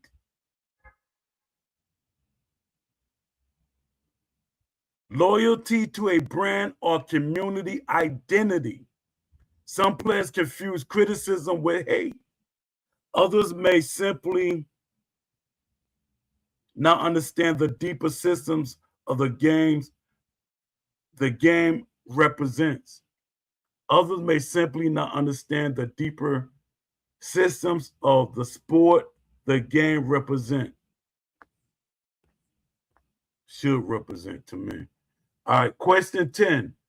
Is the issue that developers don't care or that they misunderstand boxing? Is the issue that the developers don't care or they misunderstand boxing? Before I even read my talking points, both. Before I read my talking points, both. It is rarely about developers not caring. It's more often it is knowledge gap about the sport. Boxing is extremely technical and strategic. Without boxing historians, trainers, or analysts involved, key elements get simplified. A realistic sports simulation requires subject matter expertise. It does, but it also takes a great developer would do film study. They would say, hey, I'm doing movement, animations, I'm doing things for this boxer. Let me do some film study. And that right there helps a lot too. Why does, this is question 11. Why does boxing seem harder to translate into video games than other sports? Boxing is highly individualistic. Boxing varies dramatically between boxers. I read that wrong. Styles vary drastically between boxers. Small movements like head positioning, distance control, and timing matter. AI must simulate strategy and psychology, not just animation. This requires deeper systems than many developers expect. This requires deeper systems than many developers expect. So that right there tells you that developers try to take the simplistic way out. Are fans expecting too much realism? Fans of other sports games expect realism too. Basketball fans expect realistic plays and spacing. Football fans expect realistic formations and tactics. Racing fans expect accurate physics.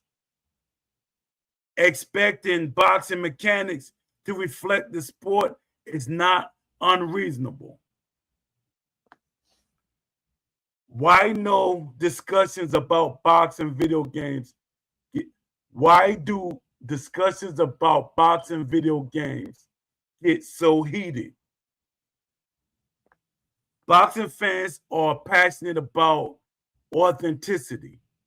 The genre has been underserved for years. Long gaps between boxing games create high expectations. When new games release and fall short, frustration builds quickly. Exactly. Let me see what y'all saying in the chat.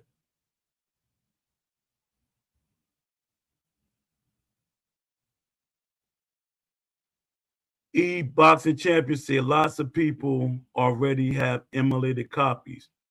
We already have the code. Okay. It's not copyright infringement since it's not fighting at round 4 anymore.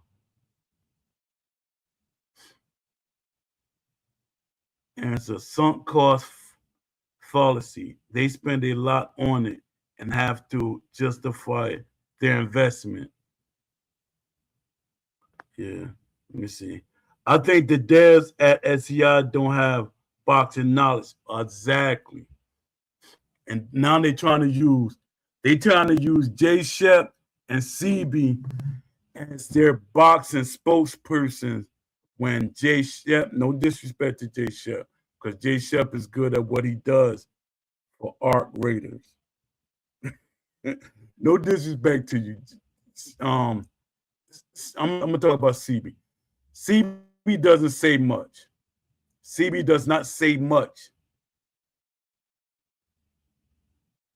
For him to be have boxing insight and all these things, he doesn't say much. Even in the Discord, he doesn't sound passionate about this game. And I know I'm comparing myself to CB. I know I'm comparing myself because when I was helping EA, I literally was doing what CB is doing. Except I was in there talking. I had the community speaking. I had the community active. I had to jump in there. I had to jump in the EA forum. We had the developers talking. I had developers in it talking at least once or twice a week. I had them talking. Let me see. Shalom Free said, I think the developers at CI don't have boxing knowledge, but it would be easier if developers work with boxers and promoters, trainers and fans. Yeah, some fans, because some fans, they're fighting fans. They're not boxing fans. And to me, and I know this sound bad, but all fans should not have a say so. They should have options, but they shouldn't have a say so of what the core game should be. Because some fans go off of what they feel, not what is real. Some fans go off of what they feel the game should be. No, what boxing is what boxing should be, not what you feel boxing should be. Those are the options that we should have. If you want boxing to be a certain way, that should be an optional thing, not the core thing. Boxing Champion say true. SEI devs don't know a lot about the sport. They just assume they knew more than everybody else. That's why they made all those ridiculous promises and failed to deliver. Exactly. And the thing is, Ash didn't do any better because Ash Habib said these are Ash words, these are his things. He said a sports game made by boxing fans for boxing fans. He should never said that. He should not have never said that. And Aimbot said it. Aimbot literally said it. He said that everybody in the studio is not boxing fans. He said he's not a boxing fan, really. He said he's not really a boxing fan. He just do what he's told to do. And the thing is, when they push people like Sonny Edwards out, Will Kinzer pushed them out. Will Kinzer pushed them out. Josh Teller pushed them out. when they push these guys out the studio, that's what's the downfall of the game. They push boxers out. They push these guys out. Why don't you got guys like Teddy Atlas in the studio? Nobody, no, I like Todd Grisham, but Todd Grisham is not a boxing fan. Todd Grisham is what you call a color commentator. He just say good things that sound all right. But he don't give you no boxing history like Teddy Atlas. When you listen to Teddy Atlas and Fight Night Champion, Fight Night Round 4, it sound like a boxing event. He sound like a boxing commentator. Todd Grisham doesn't sound like a commentator. He really doesn't. And no disrespect to Todd Grisham, but he doesn't sound like a commentator. And no hate on him. He really doesn't sound like a boxing commentator. He sounds just like what he was, a WWE commentator. That's what he sounds like. Let me read these last couple of questions, and I'm gonna probably stop the show. But I appreciate everybody that showed up. I appreciate everybody that showed up. Let me see something. Yo, more people popped up in here than I thought was gonna pop up. Y'all took 3 days off. All right, let me see. Do developers sometimes underestimate the intelligence of their audience? 100%. Before I go to my talking points, 100%. Do developers sometimes underestimate the intelligence of their audience? Yes. And you know why? Before I read my talking points, because they keep thinking they're talking to 12 years old and 13-year-olds. A lot of sports gaming fans are adults. A lot of sports gaming fans are adults. All right, my talking points. Hardcore fans often study the sport deeply. Some fans analyze tactics, historical fights, and training methods. Players notice when mechanics feel unrealistic. Underestimating that knowledge can create disconnect. Underestimating that knowledge can create disconnect. Can a boxing game ever satisfy both casual players and hardcore fans? That's question 15. Can a boxing game ever satisfy both casual players and hardcore fans? Yes, through strong options and settings. Yes, through strong options and settings. Difficulty sliders and simulation settings can tailor the experience. Casual players can enjoy faster gameplay.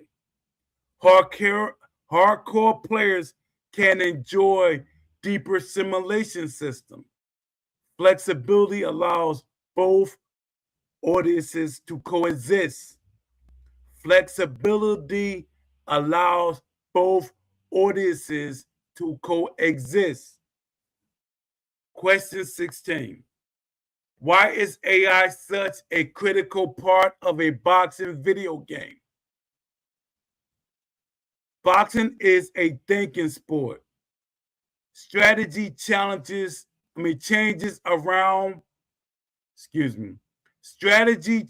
round by round. Boxers adapt to opponents during a fight.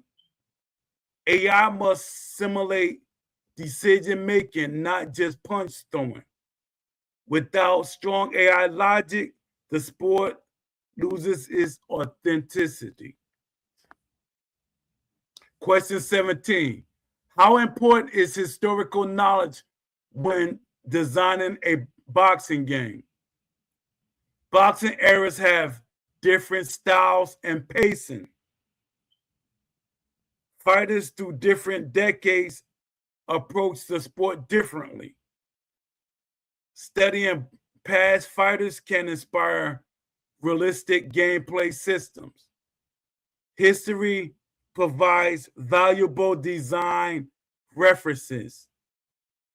History provides valuable design references.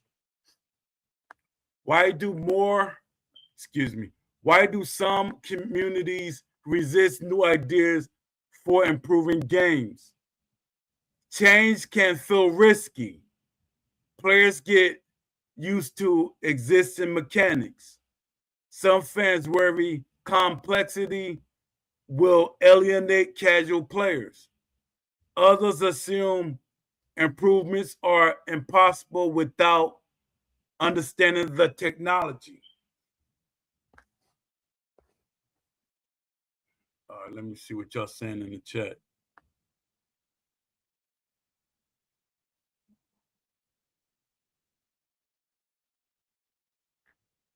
What's up, Mike Adams? I haven't seen you in a while, and I wasn't here for 3 days. All right. Is anyone else surprised at the silence from SEI? I thought they'll pump out some new paid DLC in 2026. Ha. Yeah, me too. I thought they was gonna pump something out, but they just like bump y'all. They said bump y'all. Forget these suckers.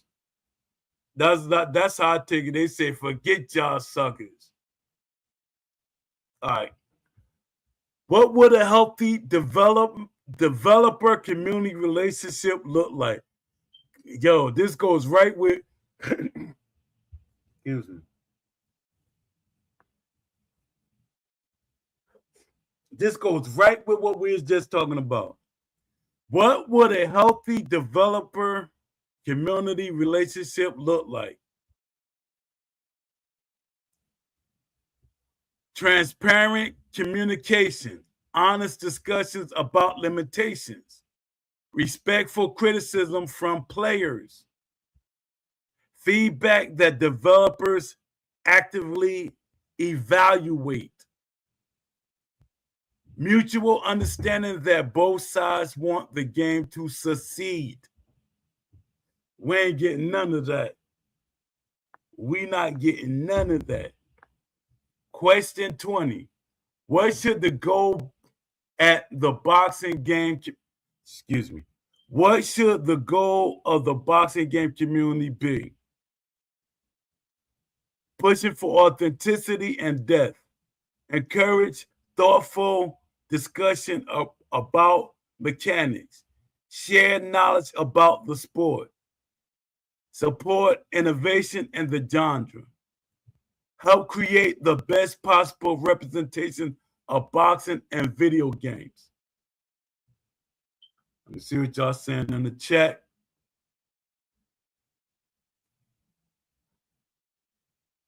Mike Adams said SCI has gone dark.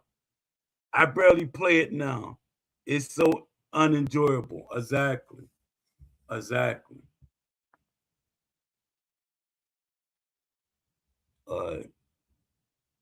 What is the most important system a boxing video game must get right for it to feel authentic?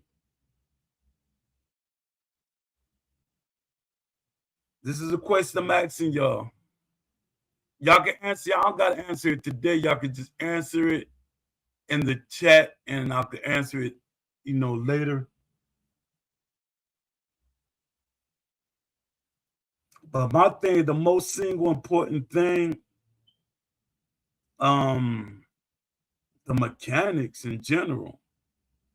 The mechanics, just the mechanics of just getting boxes right. The mechanics, the core gameplay mechanics of each boxer. Yeah, just the core gameplay mechanics. Give us more punching styles and stuff like that. different ways of throwing the jab. And I hate that people like Larry Holmes are not speaking up for Larry Holmes. They did a disservice to Larry Holmes in this game. People like him, they did a very bad disservice to him. And they disrespected Shannon Briggs. They disrespected him. They ain't put let's go champ in there. They ain't put let's go champ in there. That should have been in the game. Let's go champ. And it's funny. And it's funny to me because y'all think that that stuff that he was saying when I was in training camp with him and stuff, that that persona wasn't there yet. That persona came after he started getting older. That changed. He started build. He had to market himself and build up his brand, and that's became him. That wasn't Shannon. Shannon was like he was humble but not humble. Shannon was a humble guy. But I know we went for walks and talked, and we did everything. After we sparred, we go for a walk. Like, come on, let's go for a walk, and we start talking and stuff like that. You know, Shannon always, because sometimes he tell me, he'll talk to me. Shannon used to talk to me like he was my big brother or something. And I'm like, I'm older than Shannon. And Shannon talked to me like he my big brother. He said, yo, man, he said, sometimes it seems like you're not into this. Do you really want to box? Is this really what you want to do? He's talking to me like that. Saying stuff to me like that. Or he'll talk to me. It's one time, and I know y'all don't believe this, and y'all not going to believe it. And he could tell you himself. One day I put it on him. It's when Teddy Atlas. Y'all got even asked Teddy Atlas. One day I put it on Shannon. I put it on him. He said it. He said it. Because I was sparring him. I was going to England. It was the Jersey versus New Jersey. It's the island in England. Some people say it's not part of England, but it's near England. And it was us against them. And what made it funny is that some of the people from that in that tournament, they weren't even from England. I fought a guy that was from Germany, and he had I think over 50 fights. Now I think I just had like 11 or 12 fights at that time. And I was sparring Shannon, and I was like, I did good that day. I felt good and everything. And Shannon wanted to go another round, and Teddy Atlas was like, no. He said, no, that's it. He said, did dirty this. He said, like, no, one more round, one more round, one more round. He's like, no, that's it, that's it. He said, yeah, let's give me a pound and everything. And I was like, yeah, I was happy. I was excited. I was like, yeah, I'm ready. I'm ready for this. Went to England, and I knocked the guy out that I fought. I knocked the guy out that I fought at that time. So I was like, I know if I did good with Shannon, I said, I know, even though, and it is funny, I was boxing before Shannon. Give me a second, y'all.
Yeah, man.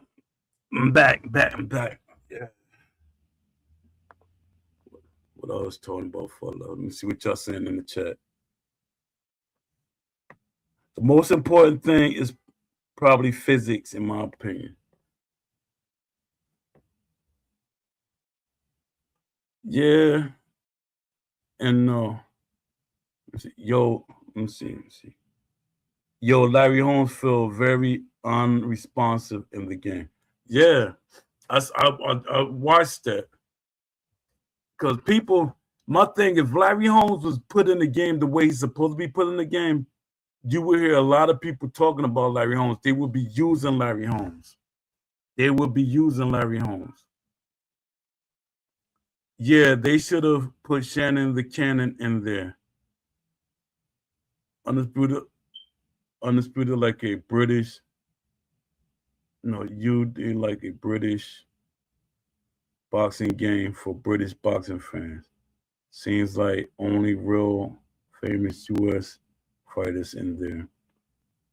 Yeah, that's what a lot of people were saying, that it was basically a British game first. It was a UK game first, yeah, in the beginning. But yeah, with Shannon, I was like, it seemed like the whole game was rushed to me. It seemed like it was rush. Because like, even when I was talking to Shannon, like me, that's why I be saying I know more about the industry than a lot of people give me credit for.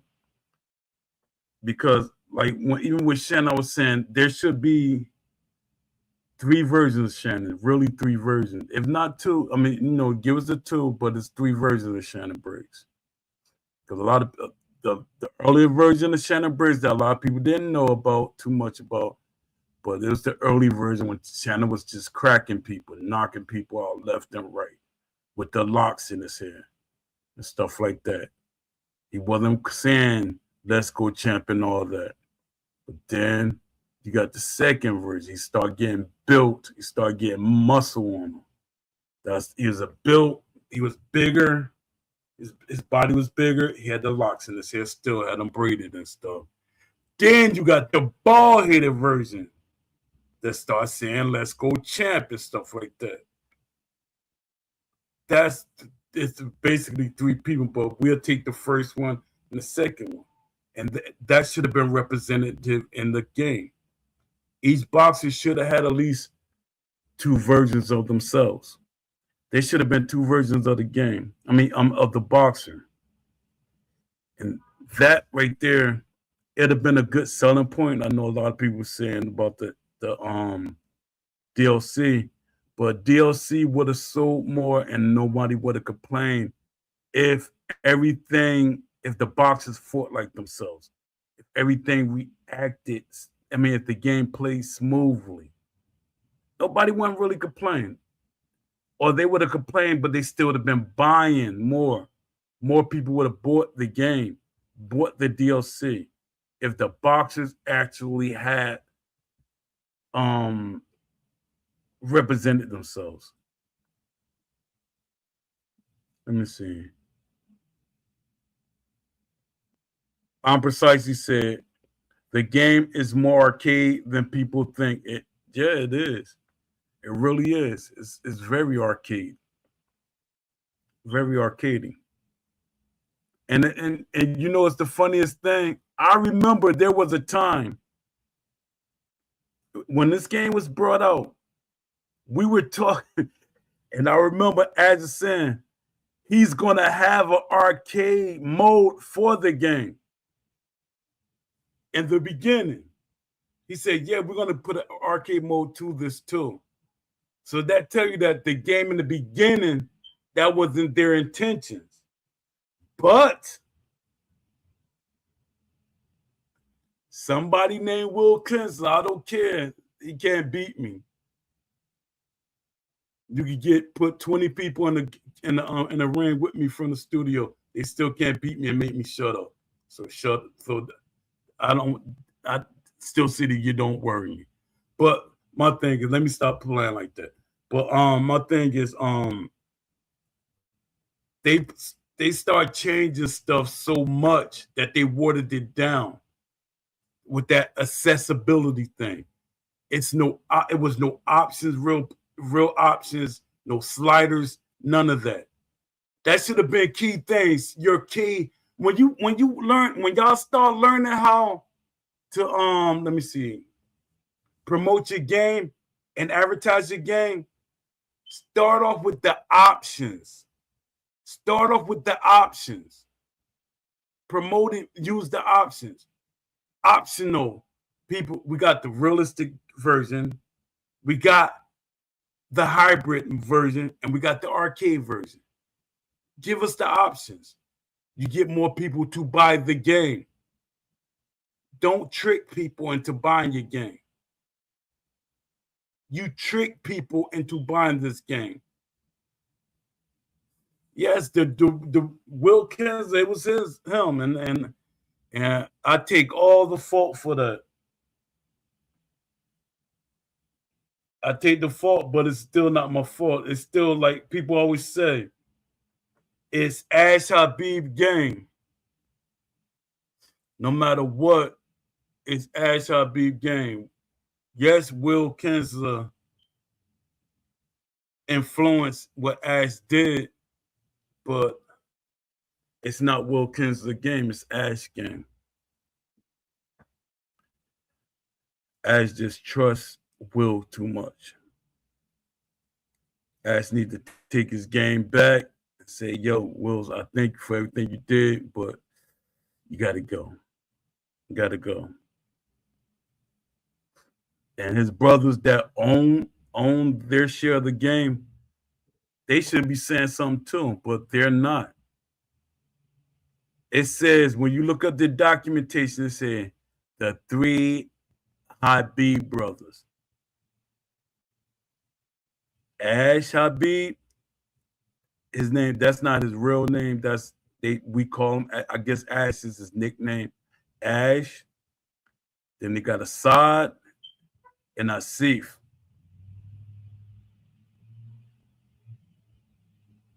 And my thing is, they think, and what makes it so bad, they buried themselves. Check out what they did. Check out what they did. The stupidest thing in the world. The stupidest thing in the world. Stupid. I don't know who made them do it, but they did the stupidest thing in the world. They got three investors from England. The Turki Al-Sheikh, he wanted to be the main investor, but it was too late. He already had the three investors. If Ash Habib would have had Turki Al-Sheikh, you know what kind of game we would have had? You know what kind of game we would have had? Because Turki was already talking. He was like, yo, we're going to have this is going to be the best game ever. He was saying that. It's going to be better than what Fight Night Champion is. It's going to be better than what EA made. That's what Turki was saying. Turki thought he was going to be in there. But you know what happened? I said, yo, we already got investors, but y'all could do the help us promote the game. Y'all can help us market the game. Straight disrespect. Straight disrespect.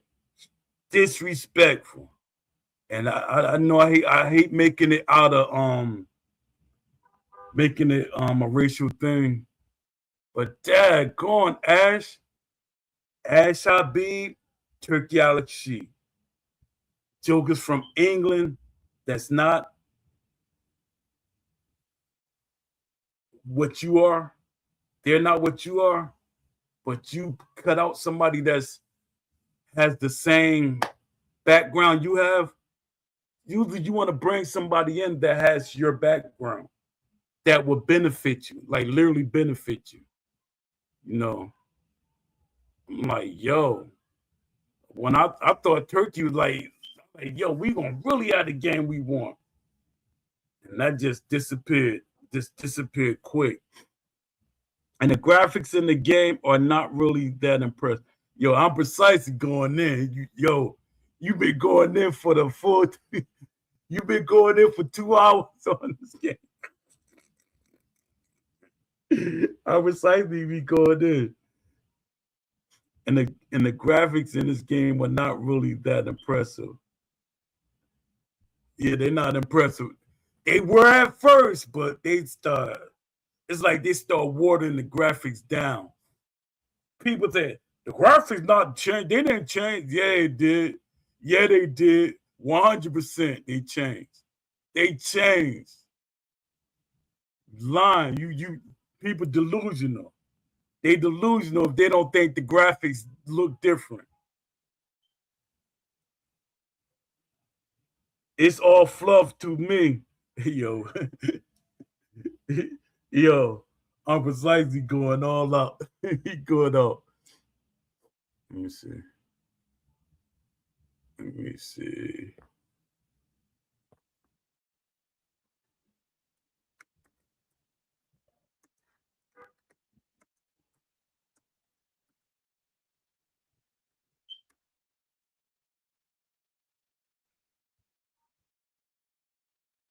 Uh, Question 21. If the community has been repeating the same ideas for years, why haven't they been implemented? If the community has been repeating the same ideas for years, why haven't they been implemented? And this is a great question. And you know what? This is why I get kind of upset when JMMA he said, "Man, they know what we want. They know what we want." Let me read what I'm gonna read the answer to that. Because JMMA and certain and people say it all the time. They know what we want. People keep saying that. They know what we want. We let them know in the Discord. It's called noise. It's called noise. And my thing is, I know what I'm talking about. When you create wasteless place for them to put their ideas and stuff, it's noise to some of the developers because it's not organized. Because if you got it so everybody posts ideas, all that is the idea is gonna keep dropping, dropping, dropping. So there's no foundation there. Now with a survey, it's a foundation. There's a foundation.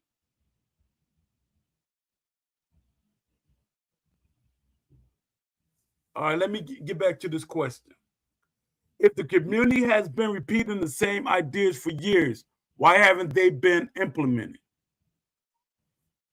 Repetition does not guarantee implementation.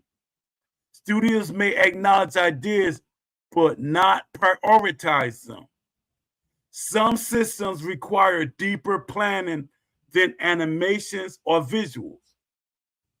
Leadership direction determines what actually gets built. Sometimes feedback is heard but misunderstood. Sometimes feedback is heard but misunderstood intentionally. Why do some fans act like developers are incapable of building deeper systems? Many fans underestimate modern technology. Game engines today are far more powerful than in past generations. Other sports games already simulate complex systems. Saying something is impossible often comes from lack of technical knowledge. Complexity does not equal impossibility. Complexity does not equal impossibility.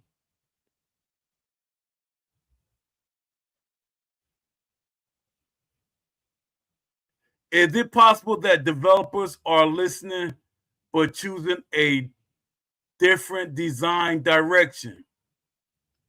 Is it possible that developers are listening but choosing a different design direction? Yes, that happens often in game development.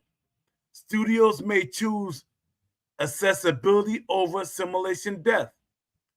Marketing goals sometimes shape gameplay direction. The vision of the leadership team may differ from community expectations. Listen does not always mean agreeing. Y'all see that? Listening does not always means agreeing. Vision of the leadership team may differ from community expectations. So y'all keep saying they know what we want, but do they really care what we want? That's the question. Do they really care what we want? Let me see what y'all saying.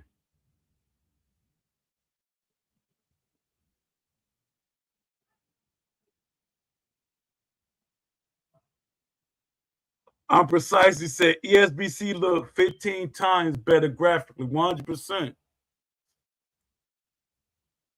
I'm precisely said SDI thinks I'm stupid. They think we all stupid. He said, I see they tricks. They think we stupid, man. They did the okey doke on it. They did the switcheroo. Dad, I'm not, man, I don't even want to read this, man, because he's going to think I said it. E-Boxing Champion said JMMA is a goofball. He just trying to promote himself. That boy thinks realism has no place in boxing games. He wants a fighting game. Goofball. Yo. And that's the part right there. That's the part that I kind of see. And you know, I hate to say it. It seemed like JMMA feel like, why should he promote what I want? I'm not paying him. And my thing is, as a community, do we really got to pay each other to help each other out? I thought we supposed to help each other out.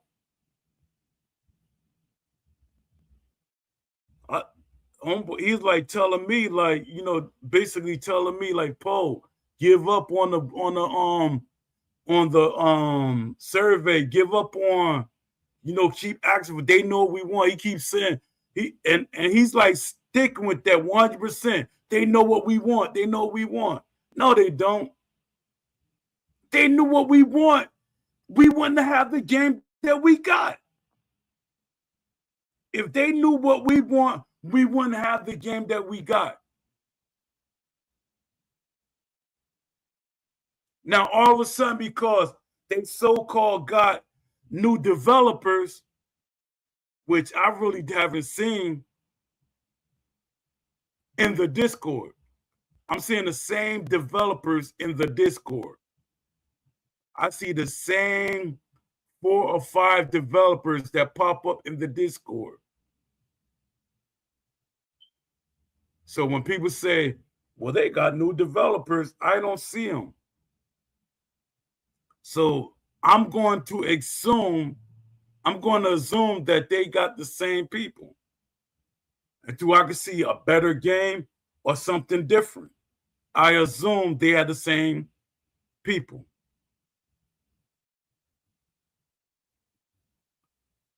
So, you know, it's like we keep giving them too much space. We giving them too much space to just give us the same thing over again. We giving them too much space. All right, I'm about to end the show. I was gonna try to wait till 3, but I'm not gonna wait no whole 20 minutes just rambling on. But I appreciate everybody that came through, and I got some surprises today. I got E-Boxing Champions was up in here. E-Boxing Champions, salute. Appreciate you. I'm precisely. Appreciate you. Lamont Davis popped in. Appreciate y'all. Shaolin Phrase came through. Appreciate you. Leafy came through. Mike Adams came through. Appreciate all of y'all. Let me see. I don't want to forget nobody. I don't want to forget nobody. Let me make sure. Let me make sure.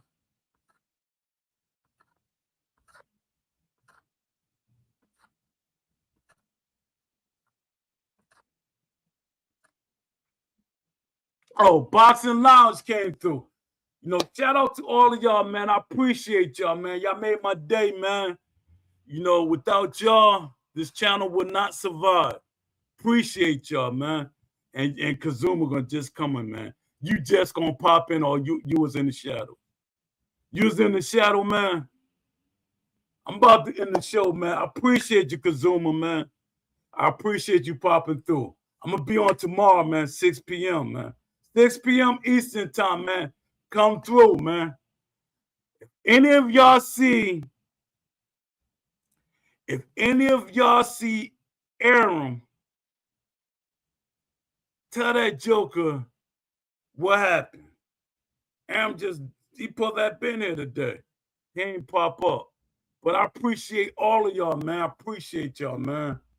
Appreciate everybody that came through. And it was a pretty decent show. I wish I would have had guests today. Having guests today would have made the show a little more liver and a better show, but still, y'all popping up, supporting the show is better than not having a show at all. And salute. Oh, let me give my shout out. Shout out to Don D 205. Catch him on Twix. Catch him on Twix at 12:22 a.m. every day except for Sunday. Check him out. Just go to his Twitch and just just be a fan. Just help him out. And you can catch him on Instagram, Don D TV. Don D 205 TV. Subscribe to his channel. And he's on Twitter, Don D 205. Shout out to Don D. Shout out to all of y'all. Shout out to Shaolin Phrase. Check out, he's on Twitch too. Please give him support. Give everybody that's here, go to each one of everybody's Instagram. Not Instagram. Go to their YouTube and subscribe to them. Subscribe to everybody on this YouTube, and we all help each other out. Until the next show, peace and salute. Tomorrow, 6 p.m. Eastern Standard Time.